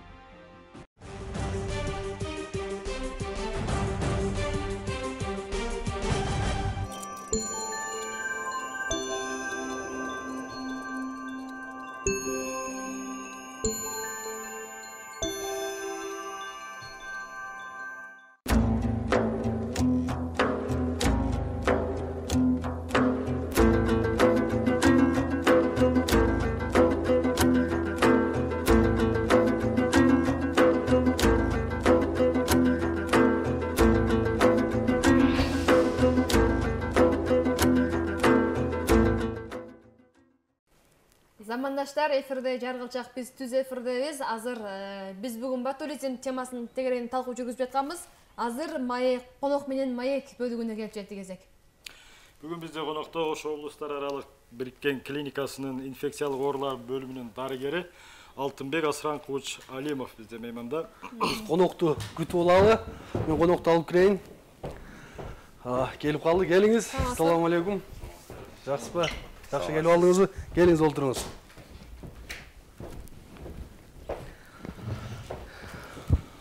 Жакшы келип алдыңызбы? Асранкулович, Ош Бирим телеканалына куш келипсиз. Анысы жаргылчак көрсөтүүсүндөсүз. Бүгүн жаргылчакка биз ботулизм темасын салып атабыз. Сиз менен биз Кудай буйрса ушул теманы көрүүчүлөргө кеңири талкуулап бермекчибиз. Анда эмесе маегибизди улантсак, биринчи ботулизм деген эмне? Ушул түшүнүктү кеңири ачып берсеңиз. Ботулизм деген бул оору ботулин таякчасынын анаэробдук чейрөөгө киргенде алардын ботулин же болбосо ботулизмдин токсиндерин бөлүп чыгаруусу медицина тилинде айтканда уусунун бөлүп чыгаруунун уулануунун алдынан келип чыккан оору да. Ошол организмге баягы тамак аш аркылуу ууланганды бул ботулизм оорусу деп айтабыз да. Негизи ботулизм деген кандай, бул микробпу же эмне бул негизи? Жалпак тил менен айтканда, медициналык тил эмес, жалпак тил менен айтканда эмне? Жалпак тил менен айтып кеткенде бул ботулин таякчасы бул организмдин өзүн жабыркатпайт, а бирок бардык жерде кездешет негизинен. Кадимкидей микроб, Кадимкидей эле микроорганизм. Ал организмге түшкөнгө чейин баягы биз даярдаган консервалык тамак аштарда анаэробдук чейре деп коебуз. Башкача айтканда, абасыз мейкиндикте ошол микроорганизм өзүнүн уусуну бөлүп чыгарат да. Ошол уунун таасир астында биз жеген тамак аштардан биз уулансак, ал ботулизм оорусуна алып келет. Негизи ушул ботулизм микробу кайда сакталат? Кайсы чөйрөлөрдө болушу мүмкүн? Сиз айтып атасыз, аба жок жерде ал уусун бөлүп чыгарат депчи. Уусун бөлүп чыкканга чейин ушул микробдор түрдүү жерлерде сактала бериши мүмкүнбү же кандай болот? Ооба, бул өз арасын айтканда бардык жерде кездешет. Негизинен организмге түшүүсүндө түшкөндө бул өз уусун бөлүп чыкпайт. Бул бир гана биз баягы консерваланган же болбосо үй шартында даярдаган тамак аштарда абасыз, кычкылтексиз чөйрөдө бул өз уусун бөлүп чыгарат да. Бул бардык жерде кездешет. Адамга кандай жолдор менен жугат бул оору? Адамга негизинен бул жугуу жолдору бир гана тамак аш аркылуу жугат. Башка жол менен жукпайт. Жок. Тамак аш Эми уулануу деп атпайсызбы? Уулануу деген түшүнүк бир эле ботулизмге байланыштуу, деги эле уулануу деген эмне? Уулануунун түрү көп да. Ууланганда ар түрдүү нерселер менен ууланышы мүмкүн. Мисалы, ар түрдүү уулар менен же болбосо ар түрдүү заттар менен. Ошонун арасында биздин ботулизм оорусунда уулануу дегенде ботулин токсини бул өтө күчтүү уулар түрүнө кирет да. 0,1/3 миллиграммын эгерде адамдын организмине түшсө, адамдын өлүмгө чейин алып барат да. уу да бул мындай айтканда. Негизинен ботулизм таякчасы өзү оорууну чакырбайт, анын уусу гана чакырат. Түшүнүктүү. Ошол эле уланууга кайрадан мен суроо берейин деп атам да. Улануу деген бул ошол токсиндин организмдеги бардыгына таркап кетишиби же ал ошол микроб барып бир жерде бууп калып улануу болобу? Улануу дегенди кантип түшүнсөк болот? Улануу дегенде бул организмге уунун түшкөндөн кийин негизинен борбордук нерв системасына тийгизген таасири да. Бул ботулин токсининин негизги тийгизген таасири организмде бульбардык нерв деп коебуз биз. Ошол нервтердин баарыны жабыркатат. Поражение бульбарного нерва деп айтабыз да медицина тилинде. Анан тамак аштан ууланат деп атпайсыз ушул ботулизм боюнчачы. Эми тамак аштан түрдүүчө ууланышат да, анан баардыгы эле тамак аштан ууланганды ботулизм деп атасак болобу, же дагы башка түрлөрү барбы? Жок, баардык тамак аштан биз айта албайбыз баардыгынан ууланды деп. Негизинен ошо консерваланган тамак аштардан ууланып, өзүнүн клиникалык белгилери менен байкалган гана ооруларды биз ботулизм деп гана атаганга болот. Эми аке айтсаңыз, бул жерде жанатан бери бир нече терминдерди сүйлөшүп атабыз да. Ботулизм таякчасы же токсини депчи. Мына ушул түшүнүктөрү чечмелеп бир мындай түшүнүктүүрөөк кылып айтып берсеңиз. Ботулизм таякчасы деген эмне, токсини деген ал эмне өзү? Макул. Ботулизм бул адамдын организмине киргенден кийин ботулин таякчасынын жалпы түшүндүрмөсү болуп келгенде ботулизм өзү адамды жабыркатпайт.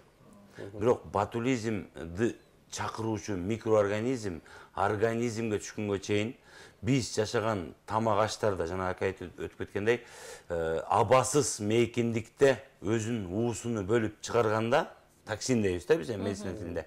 Ошол уусуну бөлүп чыгарганда ошол ууну биз жегенде гана ошол ооруга биз чалдыгабыз. Мындай бир азыр ботулизм токсини жөнүндө да бир маалымат чыгып атат. Бир тамчы ботулизм бүт дүйнөдөгү адамзатты ууландырууга жетишет дейт. Ошондой мүмкүнчүлүгү барбы? Эми ботулизм таякчасынан бүт дүйнөдөгү адам жүзү болбосо мен айта албайм. Токсини жөнүндө да. Бирок медицинада азыркыга чейин окумуштуулардын аныктаган тактыгы боюнча 0,103 миллиграммы адамды мындай орусча айтканда смертельный деген дозасы бар да. Летальный исход. Летальный исход алып барат. Ага чейинкилери даже. Эң максималдуу түрдө 0,3 миллиграмм. Бирок эми мына суроону дагы тагыраак тактап алсак да, маселен бир шаардын ичиндеги адамды ошондой опурталдуу кырдаалга алып келе турган канча көлөмдөгү токсин жетиштүү болот деген. Эми бир шаардын ичиндеги адамдын толугу менен опурталдуу же болбосо баары ооруй турган токсинди эсебini билбейм. Шаардын адамдын көлөмүнө жараша болот. Маселен Ош шаарын айта турган болсок. Мисалы Ош шаарын айта турган болсок, Ош шаарына где-то бир 2-2,5 чейин уже жетет да. 200-250 миллилитрге чейин уже токсин толугу менен жетет да. Элдин баарын уулап кырып салат. Ооба.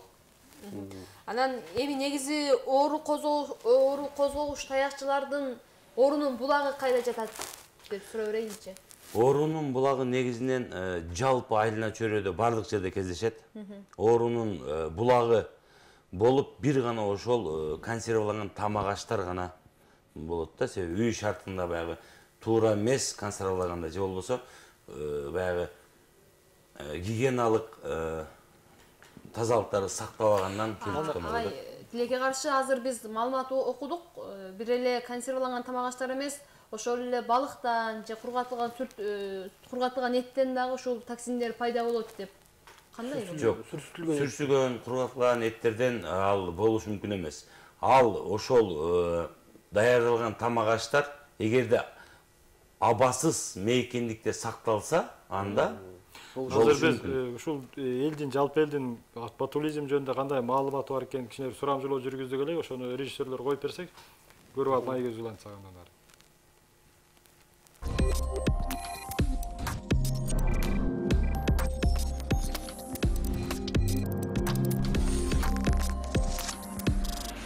Банкага бир нерсе жабып коет го, ошону оору деп уккам да былтыр көп болгон ошо ботулизм. Туура эмес консервация таалаганга домашний. Ошондон отравление болгон ошол ботулизм. Ботулизм бул отравление. Салаттардан чыккан ботулизм ушу отравление. Көбүнчө эле баягы бир күн туруп калгандан баягы күн ысыкта туруп калган нерселерден чыгат көбүнчө эле. Анан ошо этият кылбаса, отравление да жаман, больницага түшүп калса дагы 1 жума, 2 жума анан кийин андан өлүп калышы да мүмкүн. Ботулизм аябай жаман оору болуп эсептелет. Ботулизм таякчасы деген болот, ошол оору, ошол вирус козгойт ботулизм оорусун. Консерваланганда ичинен неме чыгып атпайбы? Бактериялар чыгып атпайбы? Алды биз жакшы дезинфекциялагандан деп атабыз. Бирок ал продуктаны биз алганыбыз менен алып кайсы жерде өскөнүн билбейбиз, эмне дарын жеп чоңойгонун билбейбиз да. Отравление болуп мындай тамактан пайда болот, онун орунда тамактын негизинде тамак ачып кете турган болсо, ачкан тамактарды жесек, ошонун негизинде пайда болот оору. Ботулизм бул оору. Кандай оору? Кандай оору? Бул жугуштуу оору. Малдардын оорусу. Малдардын оорусу. Малдардан жугат. Малдардан жугат, ооба. Малдардан жугат, ооба.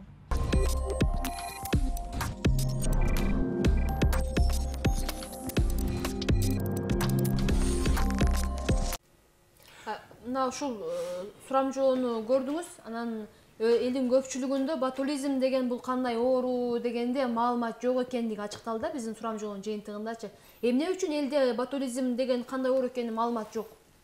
Себеби бир нерсени айтып өтүп кеткенге болот ушулга чейин. Мисалы, Акташ айыл өкмөтүндө былтыр аэропортто 34 адам ооруган.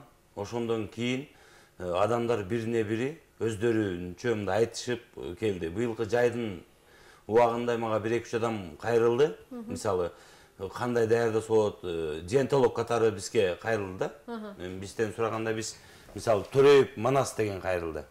Анан биз былтыры акелери, туугандар ооруган экен.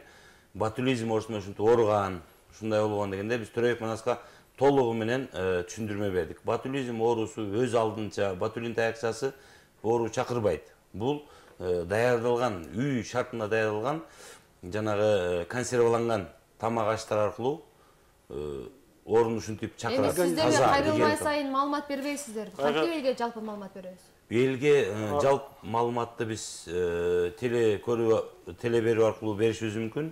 Анан бизге кайрылган бейтаптардын туугандары же болбосо кээ бир адамдар өз алдынча кызыгып гана кайрылса гана толугу менен маалымат беребиз. Байке азыр өлүп көрбөсөм кайдан билейин дегендей болуп атат да. Бирөө сөз отравление болуп, ботулизмге чалдыгып, анан адан экинчи адам угуп, анан маалымат таркап атат да. Мындай үрүстүртөн алдын алуу максатында түзүлгөн бир маалымат таратуулар болду деген суроону бергиз келип атат. Алдын алуу туурасында бизде маалыматтар. Маселен, мына грипп башталды, эпидемиядан сактангыла деп ар бир поликлиникага барсаң, табличкалар турат да, бирок ботулизм жөнүндө барбы ушундай? Ботулизм жөнүндө бир гана биз теле берүү аркылуу гана беришибиз мүмкүн. Анан элге жеткирүү максатында же элди толугу менен түшүндүрүү максатында бизде андай ооруканада ошондой долбоор жок. Бизде азыр түз байланыш бар экен, көрүүчүнүн суроосун угасак. Саламатсызбы? Биз сизди угуп жатабыз. Урматтуу теле көрүүчү, сиз түз эфирдесиз. Сурооңуз болсо бериңиз. Алло, саламатсыздарбы? Кош келипсиз. Кош келипсиз. Мен бир суроо берейин дедим эле, ушул неме ботулизм боюнча. Ошол вирусту кантип, например, ошол жабык консервалардын ичинде кантип жок кылса болот? Кантип жапканда уксусту көбүрөөк куюш керек же кандай? Ошонун бир жок кыла турган, мындайынча айтканда, дарысынын. Көрүүчү. Түшүнүктүү, рахмат. Замандаштар, сурооңуз түшүнүктүү, урматтуу теле көрүүчү, бирок азыр бизде жарнамалык бөлүмгө убакыт келип калыптыр. Жарнамага кезек беребиз, анан жарнамадан кийин сурооңузга сөзсүз түрдө жооп алып беребиз.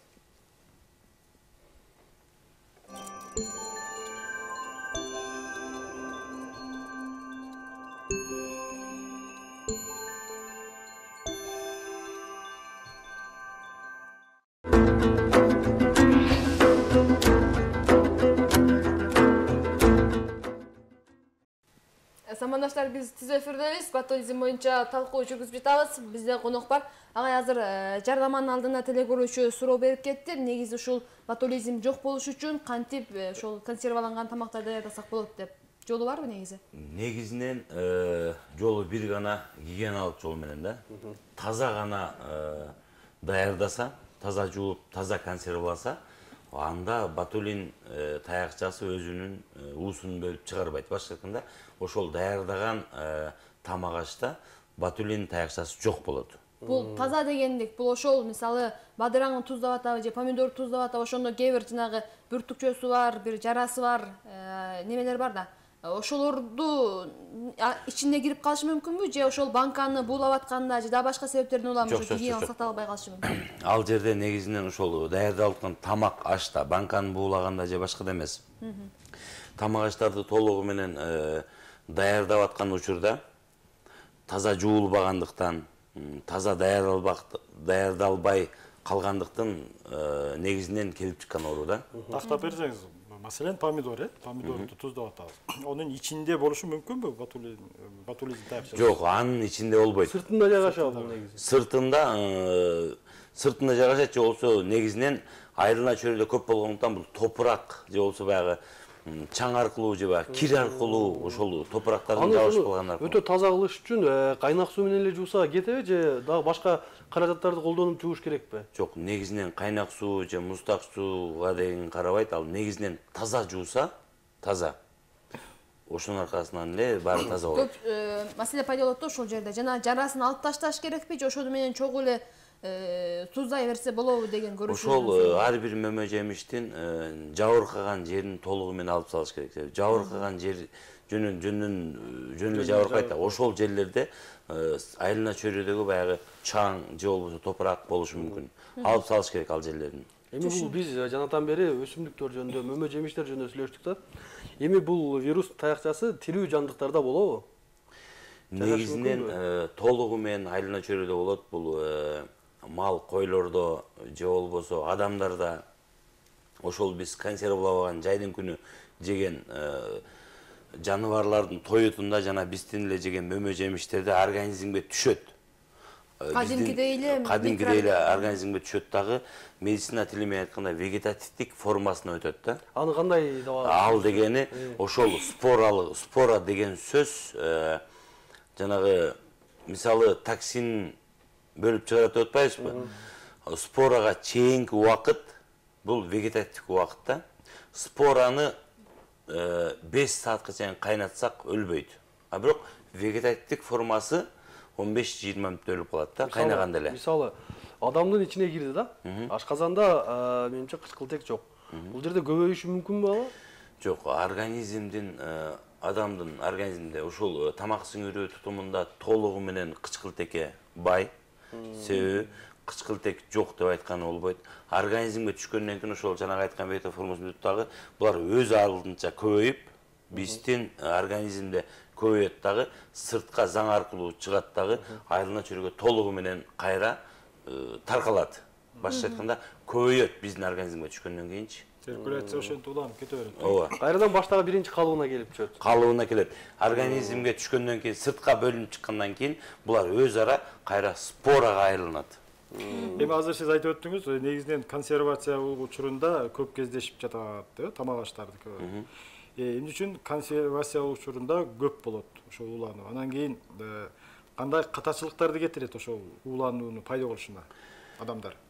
Адамдар биздин эл негизинен бул оорунун пайда болушунун биринчи маселеси бул ошол консервалап атканда, башкача айтканда кышка даярдык көрүп аткан учурда ошол даярдап аткан тамак аш же болбосо салат кандай гана болбосун консервалап атканда өздүк гигиенаны, башкача айтканда личная гигиена дейбиз го, гигиенаны толугу менен сактабайт. Сактабастан жанагы консерваларды баскандан кийин ал абасыз мейкиндикке түшөт дагы, абасыз мейкиндикте жанагы ботулин таякчылары өзүнүн ботулин таякчылары өздөрүнүн уусун бөлүп чыгарат, токсинди бөлүп чыгарат. Эми ошол уу газ түрүндө болобу же кандай? Кээ бир консерва банкаларын карасаңыз үстүндө капкагы домпоюп калган болот да. Газ образование ичинде бөлүнүп чыккан. Бизде байланыш бар. Урматтуу теле көрүүчү, биз сизди угуп жатабыз. Сурооңуз болсо бериңиз. Биз сизди угуп жатабыз.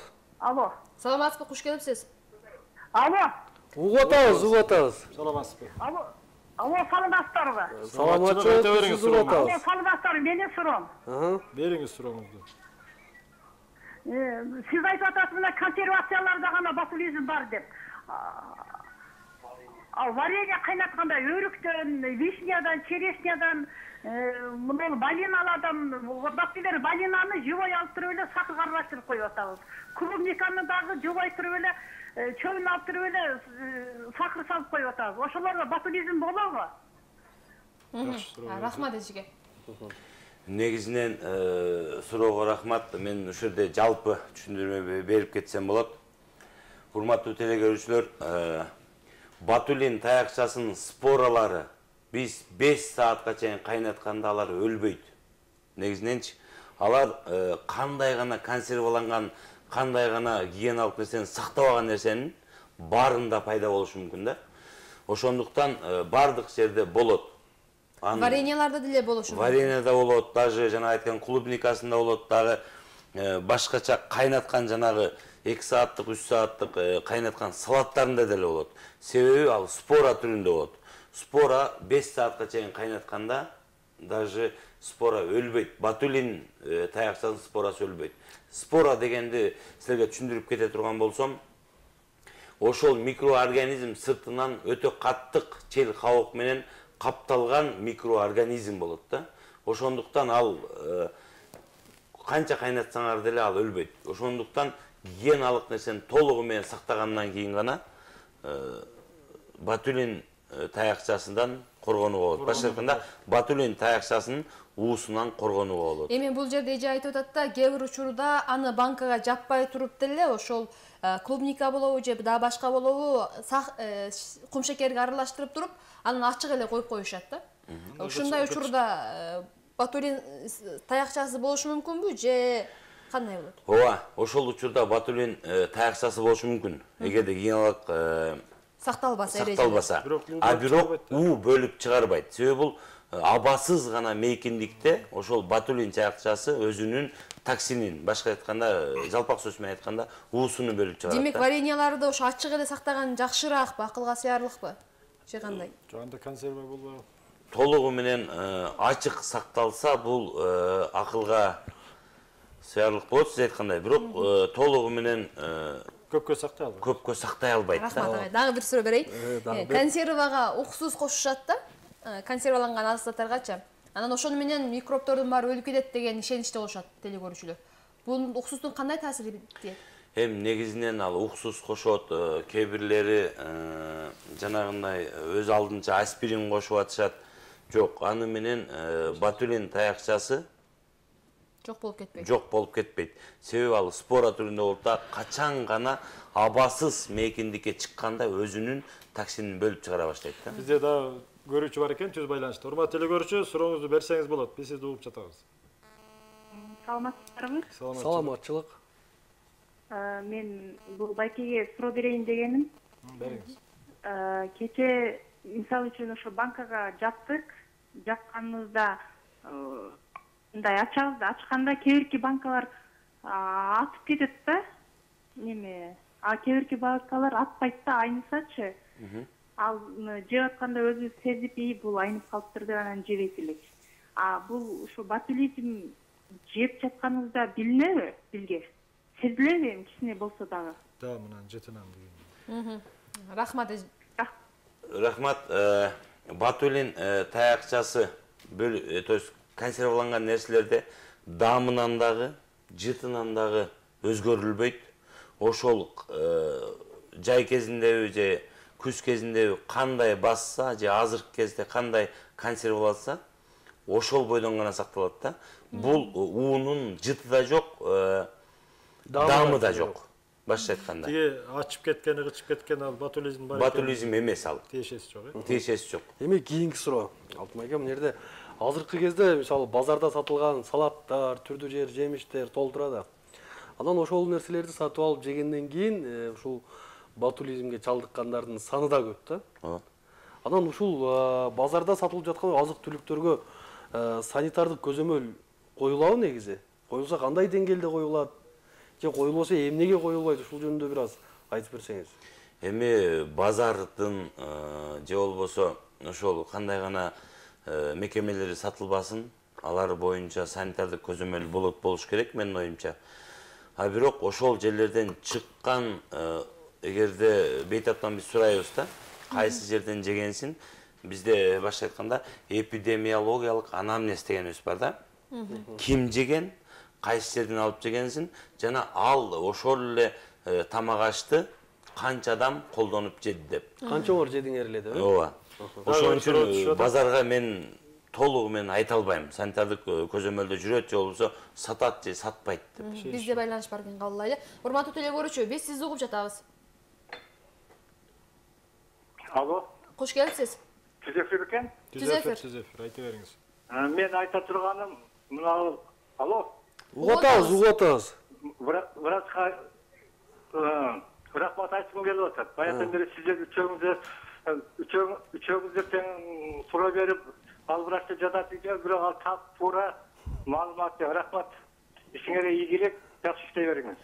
Сизге да ийгилик каалайбыз. Биз деле тажатпайын деген аракет кылып атабыз, бирок бул бериле турган суроолор булар. Алтынбек байке эртерээк качып кетишке аракет кылып атат, биз болушунча суроо беришке аракет кылабыз. Азыр эле тойго барышым керек эле деп сүйлөнүп олтурган.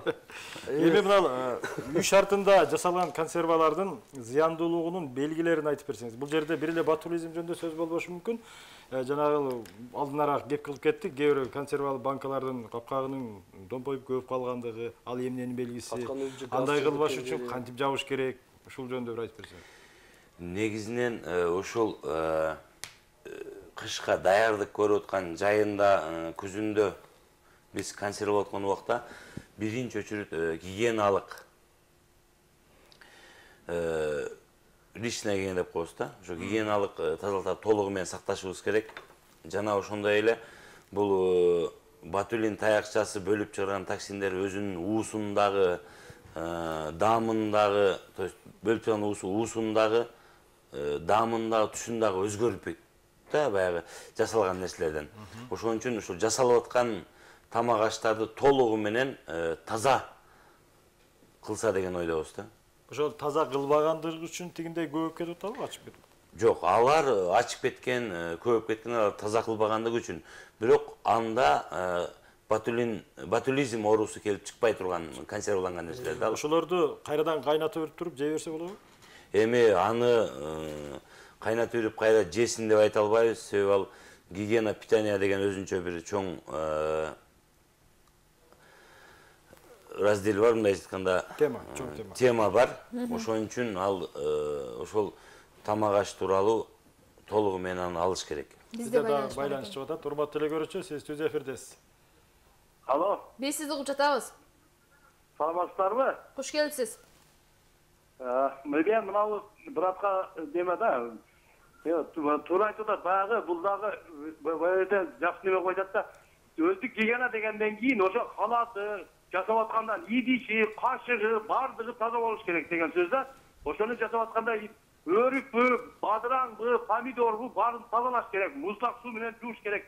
Анан буну жүдөтө бербесем, палочка деген ошо баягы эме да, козгогуч түшүндүрүп айтып атат.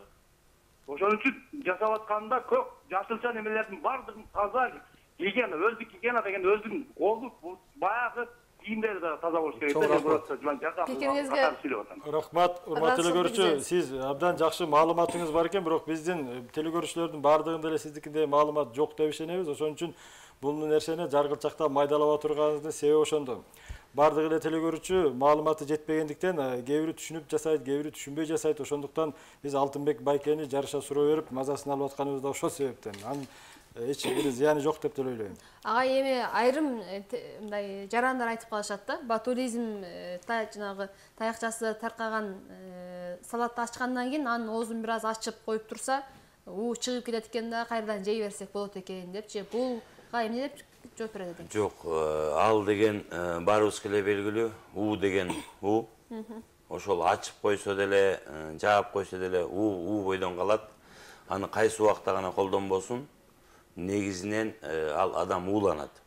А бирок ошол ботулин таякчасы бар кээ бир тамак аштардын 15-20 мүнөткө чейин кайнатса, ботулин таякчасы бөлүп чыгарган уунун күчү азаят, башкача айтканда разрушение деп коебуз биз.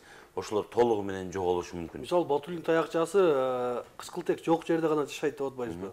Мисалы ачык абага алып келип, ачып туруп коюп койсо, кычкылтек бар бул жерде. Ал вирус өлүшү мүмкүн эмеспи? Жок, себеби ал ошол вирус дейсинби, бактерия дейсинби, ал өзү сен айтканда, ал ботулин таякчасы бөлүп чыгарган уу уже даяр уу да, ал кандай гана болбосун, бардык жерде толугу менен ботулин таякчасы өлгөнү менен анын уусу калып калат. Уусу калат. Урматтуу телекөрүүчү, угуп жатабыз сизди. Алло. Куш келипсиз. Саламатсызбы? Саламатсыздарбы?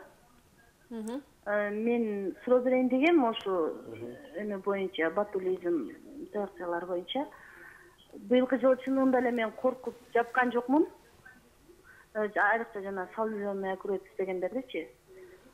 Анан ошол мына заводдор чыгарып атпайбы? Кызылкия консерва заводу, Оштон чыгып атат бир-эки жерден. Анан ошолорду безопасный дейт. Безопасныйлыгы эмнесинде мисалы үчүн? Ошону билсек болобу экен.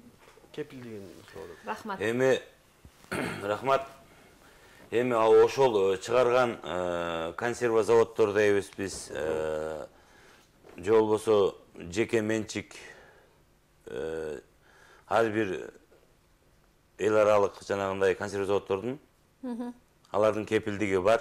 Сертификаттары бар. Сертификаты бар. Эгерде ошолор менен ооруп калган, ошол тамак чыгарган тамак ашты жеп ооруп калган адамдар болсо, ал толугу менен ошол берген же болбосо чыгарган жоопкерчилиги бар. Бирок алар ошол чыгарып атканда толугу менен өздүк гигиенаны сактап чыгарышат да. Ошондуктан алардын ушуга чейин катталганын стандарт менен даярдап чыгышат. Стандарт менен даярдап. Жана бир аз өзүңүз айтып өтпөдүңүзбү? Кээ бир тамактардын дагы уу 15-20 мүнөт кайнаткандан кийин азайышы мүмкүн, зыяндуулугу депчи. Кайсы тамактар билсек болот? Бардыгы эле консерваланган нерселерди туздалгандан башкасын 15-20 мүнөткө чейин кайнатып кайра жесе болот. Эгерде ошо баягы силер айткандай үстү ишип же болбосо бузулуп эмне болгон эмес, эчтекеси билинбеген тамак аштары болсо, анда 15-20 мүнөт кайнатып. Бизде дагы бир көрүүчү байланышка чыгып атат. Урматтуу эле көрүүчү, сурооңузду берсеңиз болот. Алло. Хош келипсиз. Саламатчылык. Айшиңизге ийгилик. Мен бул санврачтан суроо берейин дедим эле. Ол базар системасы, базарды кантип оңдогонго шарт бар. Базарда ар кыл тамактар сатылып атат. Мурдагыдай санитарный станциядан контроль жок.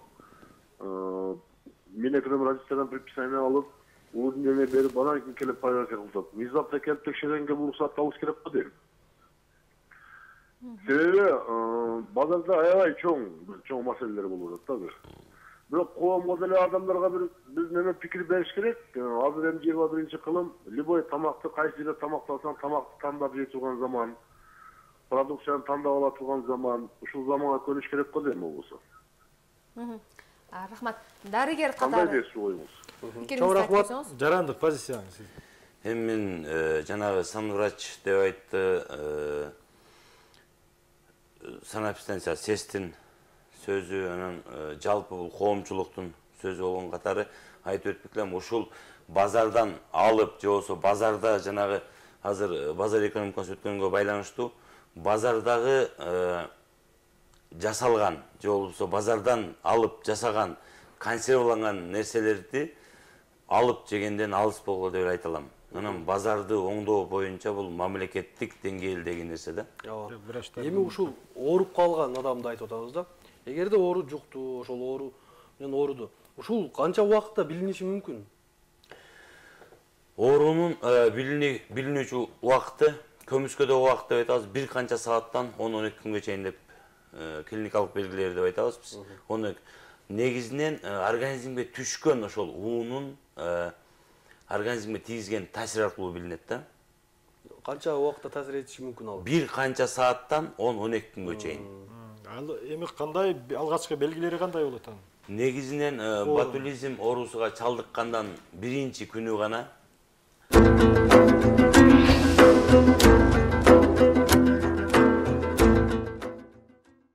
Биз ошо эки үй биле бир үйдө отуруп жегенбиз да. Абиба эне 23 ноябрь күнү кызынын үйүнө меймандап барып, ал жактан өздөрү үй шартына туздалган бадырак менен тамактанышкан. Андан 2 күн өтпөстөн күйөө баласы ооруп докторго кайрылууга мажбур болгон. Анын артынан үй бүлө мүчөлөрүнүн баары ооруканага жатып калган. Мен жылда эле бадырыңды туздайт элем, вареньелерди, капа-сампатар барды мен өзүм колуман чыгарып, анан кийин кызыма көз бөлүп алчу элек. Анан кызым үйүндө ошо мейман болуп жерде отуруп баканы ачкан болсок, ошонун ичинде болгон меники ошо күйөө балам жегенден кийин 2 күндөн кийин ооруга таасир этти. Анан бизди баардыгыбызды алып келип текшерип көрсө, силерде бар экен деп бизди жаткызып койду. Ботулизм же уукма деп аталган илдет кышында күч алат. Анткени көпчүлүк жазында дардап койгон мөмө жемиш консерваларын жана салат түрлөрүн жегенге өтөт. Коркунучтуусу бул дартка бир эле адам кабылбайт. Бир үй-бүлө тобу же бир тамактан ооз тийгендердин баарын дарылоого туура келет. Антпеси дарттын өтүшүп кеткени өмүргө зыян. Бизге келгендерден азыр бизде 3 бизде жаткан болсо, бир үй-бүлөдөн 2 детскийде жатып атат. Дагы бир үй-бүлөдөн 6 бизде жатып атат, 2 детскийде, бирөө реанимацияда жатып атат. Андан кийинки дагы бир үй-бүлөбүз болсо 4 бизде жатса, 2 детскийде ушундай да. Андан сырткары бизде бул оору менен жөн эле жакшы болуп, лечение алып чыгып кетпей, летальностьта болуп атат да, өтүп кеткен случайлардагычы. Биздин жандандыруу бөлүмүбүздө бир оору кайтыш болду. Уукма бул улуу токсинди бөлүп чыгаруучу микробтун адам организмин уландыруусу. Мындагы улуу микроб талааларда, топуракта болгондуктан таза жуулбаган мөмө жемиштер аркылуу адам организмине өтөт. Микроб мөмө менен банкага түшүп калганда жоголуп кетпейт. Тескерисинче микроб өнүгүү жолуна түшөт. Соленый, туздалган бадыраң, помидор ушулардан жугат. Анан өзү негизи бир гана ушул эмелерден эмес, башка дагы ушул балыктан, эттен деле жуга турган токсин болуп эсептелет. Бул аябай күчтүү улуу токсин. Негизинен дарттын 3 түрү бар. Жеңил түрүндө көздүн айланасы өзгөрүп, шишик тартып калат. Орточо түрүндө кекиртек алкымдары жабыркайт. Ал эми өтө оор түрүндө бейтап тилден калып, тамактан эч нерсе өтпөй калат. Ичи бир жолу өтүшү мүмкүн. Температура бирок бул жерде көп көтөрүлбөйт. 37ге чейин көтөрүлүшү мүмкүн, а так андай көп көтөрүлбөйт. Анан баш ооруйт. Ушул ашказан тушу ооруйт. Полипегастрий деп коет. Андан кийин офтальмоплегический синдром. Бул жерде көзүнүн астында сетка, туман пайда болушу мүмкүн. Алысты көрбөйт, мындай тамгаларды окуй албай калат. Ушул симптому бар. Мындан улам дарыгерлер үй шартында мөмө жемиштерди консервалоого тыюу салат. Антпесе адам организми үчүн ботулизмдин тийгизген таасири жаман. Кошумча токсон уусу, жалабышкан эт жана балык тамактарында да болуусу ыктымал. Андыктан адистер өз ден соолугу үчүн тамактанууда этият болууга чакырат.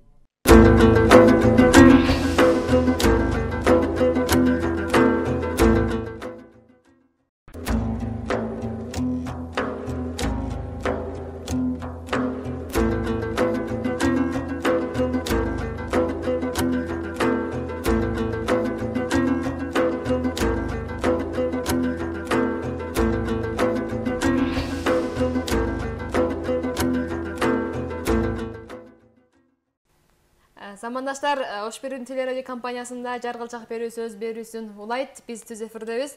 Бизде конокто атайын адис келген. Биз ботулизм тууралуу кеп кылып жатабыз.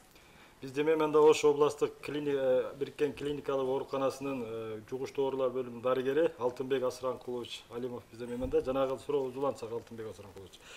Жогоруда белгилер кандай байкалат биринчи ооруганда? Негизинен ботулизм оорусунан биринчи белгилери болуп, бул оозун кургашы байкалат. Андан кийин көзүнө бир нерсе эки көрүп баштайт. Жана ошондой эле биз птоз деп коебуз. Үстүңкү көздүн жапкычтарын ылдыйлап калышы байкалат. Көз ачылбай, үстүңкү көздүн жапкычтары ылдыйлап калат. Эми мына ушундай сиз айткан белгилер байкала турган болсо, биринчи мисалы мейли тез жардам чакырсын дейли, бирок тез жардам келгенге чейин кандай жардам көрсөтүш керек ууланган адамга? Үй шартында. Ууланган адамга үй шартында жардам көрсөтүлгөнү мүмкүн эмес. Себеби эгерде ушундай кандай гана белгилери пайда болбосун, ушул ооруга белгилүү, то есть тиешелүү белгилери пайда болсо, эгерде оозу кургап, жана көзүнө бир нерсе эки болуп көрүнүп, жана ошондой эле үстүңкү кабактары, көздүн кабактары ылдыйлап калса, же болбосо көбүнчө мидриаз деп коебуз, көздүн каректери чоңоюп кетсе, кайсыл ушул белгилердин кайсынысы гана биринчи байкалбасын, үй шартында жардам бергени мүмкүн эмес. Алар сөзсүз түрдө ооруканага же дарыгерге кайрылуусу керек. Температура көтөрүлөбү? Бул ооруда негизинен температура көтөрүлүп, же болбосо баш ооруп, же болбосо жөтөлүп, же болбосо ашказаны катуу ооруп дегендей белгилери болбойт да. Агай, ошондо эми тез жардам унаасы келет экен, же врачтарга барышыбыз керек эле деп ушу күтүп отура бериш керекпи? же бир топ жана сунуштарды бериптир, сооданы сууга аралаштырып ичин чайкаш керек деген сыяктуучу, марганцовка сыяктуу. Көйлө отравлениеден марганцовка менен тазалашат го. Бул ушундай жардам берет. Натыйжа береби, жокпу? Жок. Ал натыйжа бербейт, себеби анын эгерде ушул оору менен ооруганда марганцовка менен негизинен ашказан жууган болбойт, себеби калий перманганат деп коебуз. Марганцовканын калий перманганаттын кандай гана баягы составындагы нерселер ашказанда калганы болбойт. Же болбосо башка жөнөкөй сода, же болбосо башка суулар менен жууганда ал адам айыкпайт. Ал сөзсүз түрдө ооруканага кайрылуусу зарыл. Ошол эле учурда башка суулар менен жууса болбойт турбайбы? Эми спирттик ичимдиктерди ичип жиберсе, же арак, же дагы башка бир спирттик ичимдиктерди пайдаланып жиберсе кандай болот? Зыяны болобу же пайдасы болобу? Эки эсе көбөйтүп берет деген түшүнүктөр бар экен. Жок, негизинен спирттик ичимдиктерди ичсин деп мен айтуудан алысмын. Бирок спирттик ичимдикте этил спирти бар нерселер болгондо, ошол организмге түшкөн токсиндерди разрушение кылат. То есть өлтүрбөйт го, зыяндуулугун азайтат. Демек, спирттик ичимдиктердин пайдаланса, бир аз да болсо пайдасы тиет экен. Жок. Анын ошол ооруганда пайдалансын деген нерсе жок. Бирок ошол бардыгы көпчүлүк адам жегенде ошол спирттик ичимдиктерди колдонгондордун клиникалык белгилери азайып, бир аз болсо жеңил оору өтөт деген ой кошулам. Нерв системасына кандай таасирин тийгизет ошол уун, токсин? Негизинен бул оорунун токсини башкачында уусу борбордук нерв системага толугу менен таасирин тийгизет. Биз бульбардык нерв системасын жабыркатат деп айтабыз. Бульбарный синдром деп коебуз да. Ошол нерв системасынын башкача айтканда, медицина тилинде айтканда черепные нервы деп коебуз. Ошол баш мээ нервтеринин толугу менен жабыркатат да. Бул биринчи өчүрүт жабыркатканы бул көздү көрүүсүн начарлатат. Жана ошондой эле жутунуу рефлекстерини толугу менен жабыркатат. Акырындык менен келип шалгылоо, дем алуу системасынын булчуңдарынын иштөөсүн жөндөн чыгарат. Жана ошондой эле жүрөктүн иштеген кызматыны бир аз болсо дагы иштен чыгарат. Бизде байланыш бар экен. Урматтуу көрчү, угатабыз сизди. Саламатсыздарбы? Кош келипсиз. Мына адиске суроом бар да. Бул передачаңар жакшы, баардык элдер угуп, ушу ботулизм жөнүндө кабардар болуп атат. Эми мен айткандан бир көргөн деген ушу консервацияны жасаганды көрсөтүп койбосоңуз жакшы болот эле, бир кылчалак келиндерге. Мына максаттын Манастын үкөсү болом. Мени дарылаган. Чоң рахмат адиске. Рахмат, урматтуу телекөрүүчү. Передачаларды көп берип турсаңар, маалымат алат элек. Биз аракет кылабыз, бирок урматтуу телекөрүүчү, азыр бизде консерва жасасаңа толук мүмкүнчүлүк жок.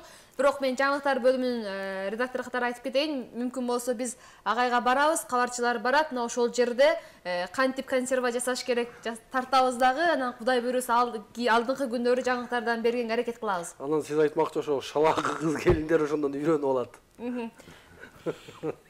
Эми агай айтсаңыз, ушу нерв системалары дегенде жанагы бул оору жаш балдарда дагы кездешсе, алар бул ооруну кандай көтөрүшөт? Тамак ошол түрдүү тамакты берип атканда кандай этиеттик менен кандай мамиле жасаш керек жаш балдарда? Негизинен жаш балдар дегенде жаш өспүрүмдөр же болбосо жаш балдардын наристелер деп айтабыз. Бул наристелердин жанагы тамак ашка кошулган гана наристелер оорушу мүмкүн да. Ошол эле учурда ошол наристелердин башкы мисалы эмчегенген наристелер бар, же болбосо андан кийинки балдар бар, өспүрүмдөр бар. Ошолордун биринчи өчүрүт жеген тамак ашын, же болбосо ичкен сууна карап туруп эле билсек болот да.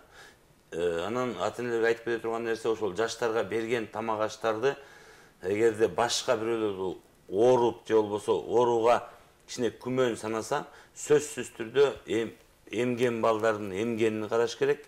жана башка жеген балдардын жанагы кантип жеп атат, сууну кандай ичет, жана көз карашы кандай, башкача айтканда көзүнүн карегини жана көзүнүн жана кабагынын жаап калыштары көп байкалат да. Демек, балдарда деле, чоң балдарда эле оорунун симптомдору бирдей эле көрүнөт. Бирдей болот баардык адамда. Эми алдыма келген мындай да, оору бир эле шаарда эмес, тоолуу аймактарда да болушу мүмкүн, район центрлеринде болушу мүмкүн, ошондой эле айылдарда болушу мүмкүн. Эми ошол жерлерде жергиликтүү ооруканаларда бул оорунун вакциналары жетишерликпи? Барбы ошол ооруканаларда эгер кайрылып кала турган болсо бирөө жарым? Азыркы учурда толугу менен эле жетиштүү болуп атат. Ар дайым эле ооруп келген бейтаптарга биз вакцинаны толугу менен берип атабыз. Биз эмес, мамлекет берип атат. Ушул кезден пайдаланып айтып кетким келип атат. Ботулизм оорусу боюнча үй бүлөлүк дарыгерлер тобу, жана ошондой эле биз ФАП деп коебуз, фельдшер акушерлик кызмат айылдагы. Аларга деле барып ботулизм жөнүндө сураса бардыгы толугу менен айта алат да.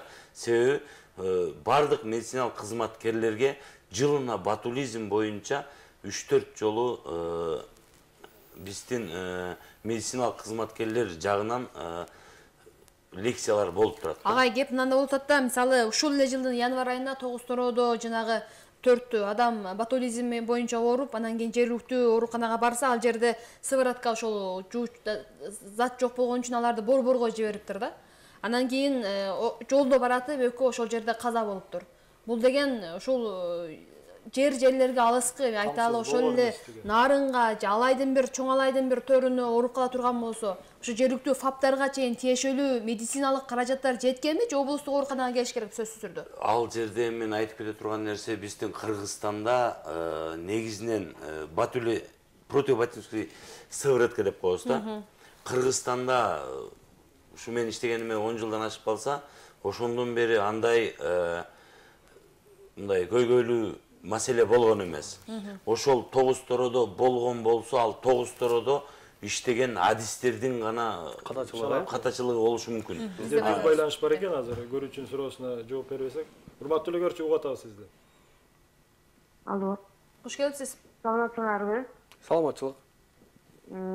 Мен суроюм бар эле дарыгерге. Мына ботулизм деп сүйлөп атабыз ушул теманы.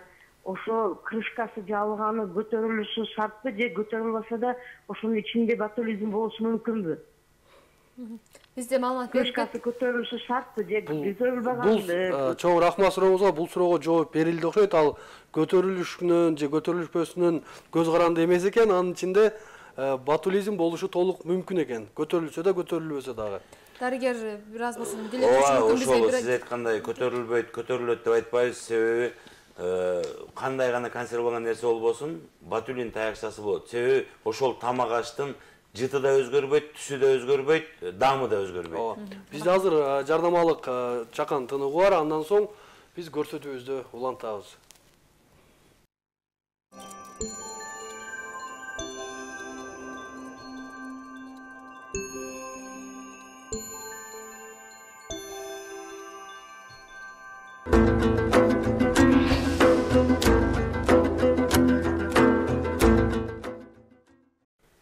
Замандаштар, биз берүүнү улайбыз. Биз бүгүн ботулизм оорусу тууралуу кеп кылып атабыз.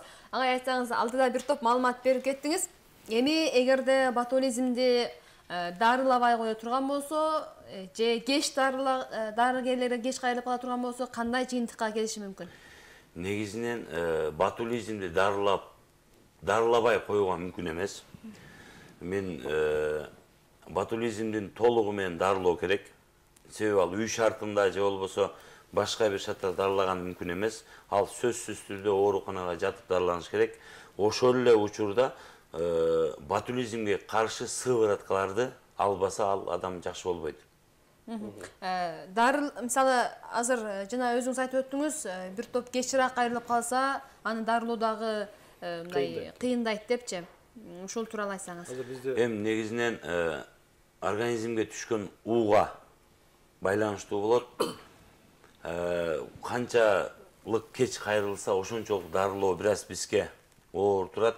Негизинен айтат го, оорунун дарылагандан мурда алдын алуу жакшы болот деп. Бизде байланыш кабыл эле. Урматтуу теле көрүүчү, биз сизди угуп жатабыз. Саламатсызбы? Саламатсызбы? Саламатчылык. Кутмандуу кечиңиз менен. Рахмат бирге болсун. Мен ачышке суроо берейин дедим эле. Бул ботулизмди баягы болуп калса кокустан үй шартында баягындай марганцовканы азыраак салып же болбосо арак ичип жүрсө болот 100 грамм же болбосо ачыкталган айран ичсе болот деген ушунун кантип мааниси бар. Анан дагы бир эме айтайын дегеним, бул ошол бир укканым бар да, ошол батырыңды же ошондой бир салаттарды ачып койсо ошо канчалык убакыт турган сайын мындай эмеси учуп кетет дегендин кандай дагы эмеси бар. Сразу эле ачып дегенден көрө кичине туруп турса кичине эмеси учуп кететпи дегендер дагы ушундай канчалык эмеси бар, ушуга жооп берип койсоңуз. Рахмат. Бизде маалымат кетти эле, бирок кыскача дагы бир тактап койсоңуз агай. Бул тууралуу айтсак, негизинен үй шартында ботулизм оорусун дарылаганы болбойт.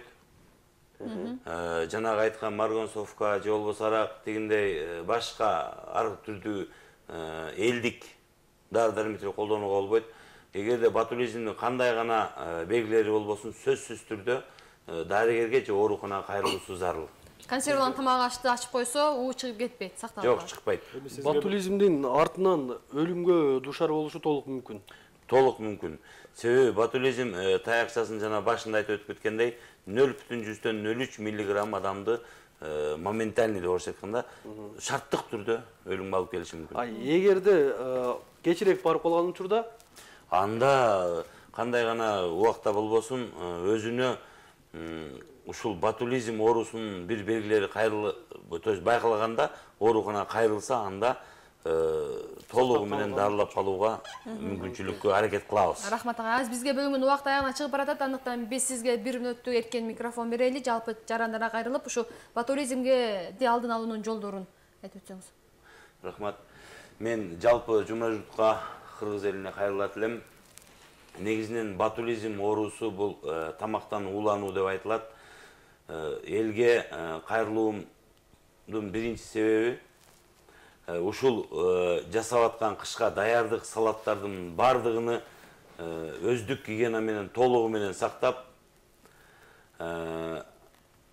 даярдашыңарды суранам. Жана ботулизм оорусунун жана айтып өтүп кеткендей биринчи белгилери эгерде байкалып калса, сөзсүз түрдө дарыгерге же болбосо ошол үй бүлөлүк дарыгерлер тобуна, кыскасы медициналык кызматкерлерге кайрылууңарды суранам.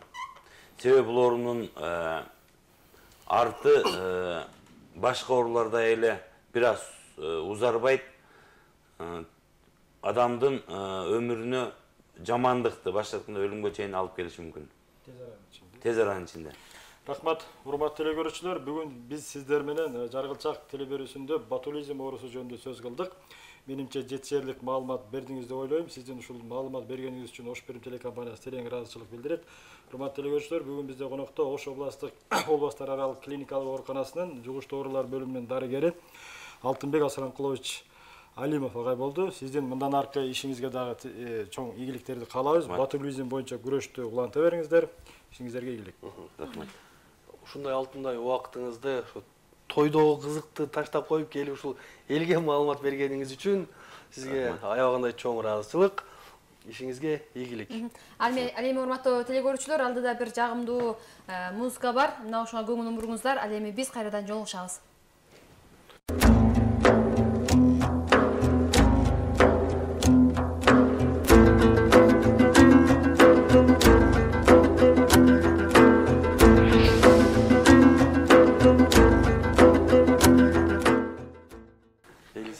Урматтуу теле көрүүчүлөр, эртең чалат.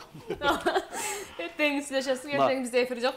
Замандаштар, биз бүгүн Жаргылчак берүүсүндө ботулизм тууралуу кеп кылдык. Бизге конок атайын Ош облустук бириккен клиникалык ооруканасына атайын жугуштуу оорулар боюнча адис келип, сиздердин жана биздин кызыктырган суроолоруңузга туура так жооп берүүгө аракет кылды.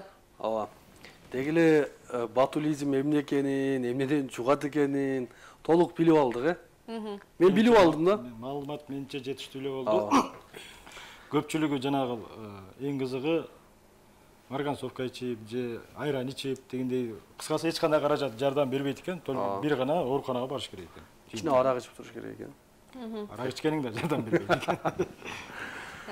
Замандаштар, бизге коштошорго убакыт келип атат. 3 сааттык түз эфирде кызматыңыздарда эске салып кетейли. Мен Кенжебек Маматсадыкова, кесиптештерим Алымбек Апызаков жана Орозбек Шарабидин уулу маек куруп кызматта болдук. Урматтуу көрүүчүлөр, биз сиздер менен бейшемби күнү кайрадан жолугушмакчыбыз. Ошол бейшемби күнгө чейин сак саламат туруңуздар. Кайрадан эфир аркылуу жолугушканча аман болуңуздар. Айтмакчы, бейшемби күнү биздин кечки эфирде биз ысырапкерчилик жөнүндө сөз кылабыз. Анда бизде ардактуу мейманыбыз Чубак ажы келмекчи. Ошондуктан ошол бейшемби күнгө чейин чыдамсыздык менен күтөбүз биз ал күндү. Жакшы маек болот, Кудай буйрса. Аман туруңуздар.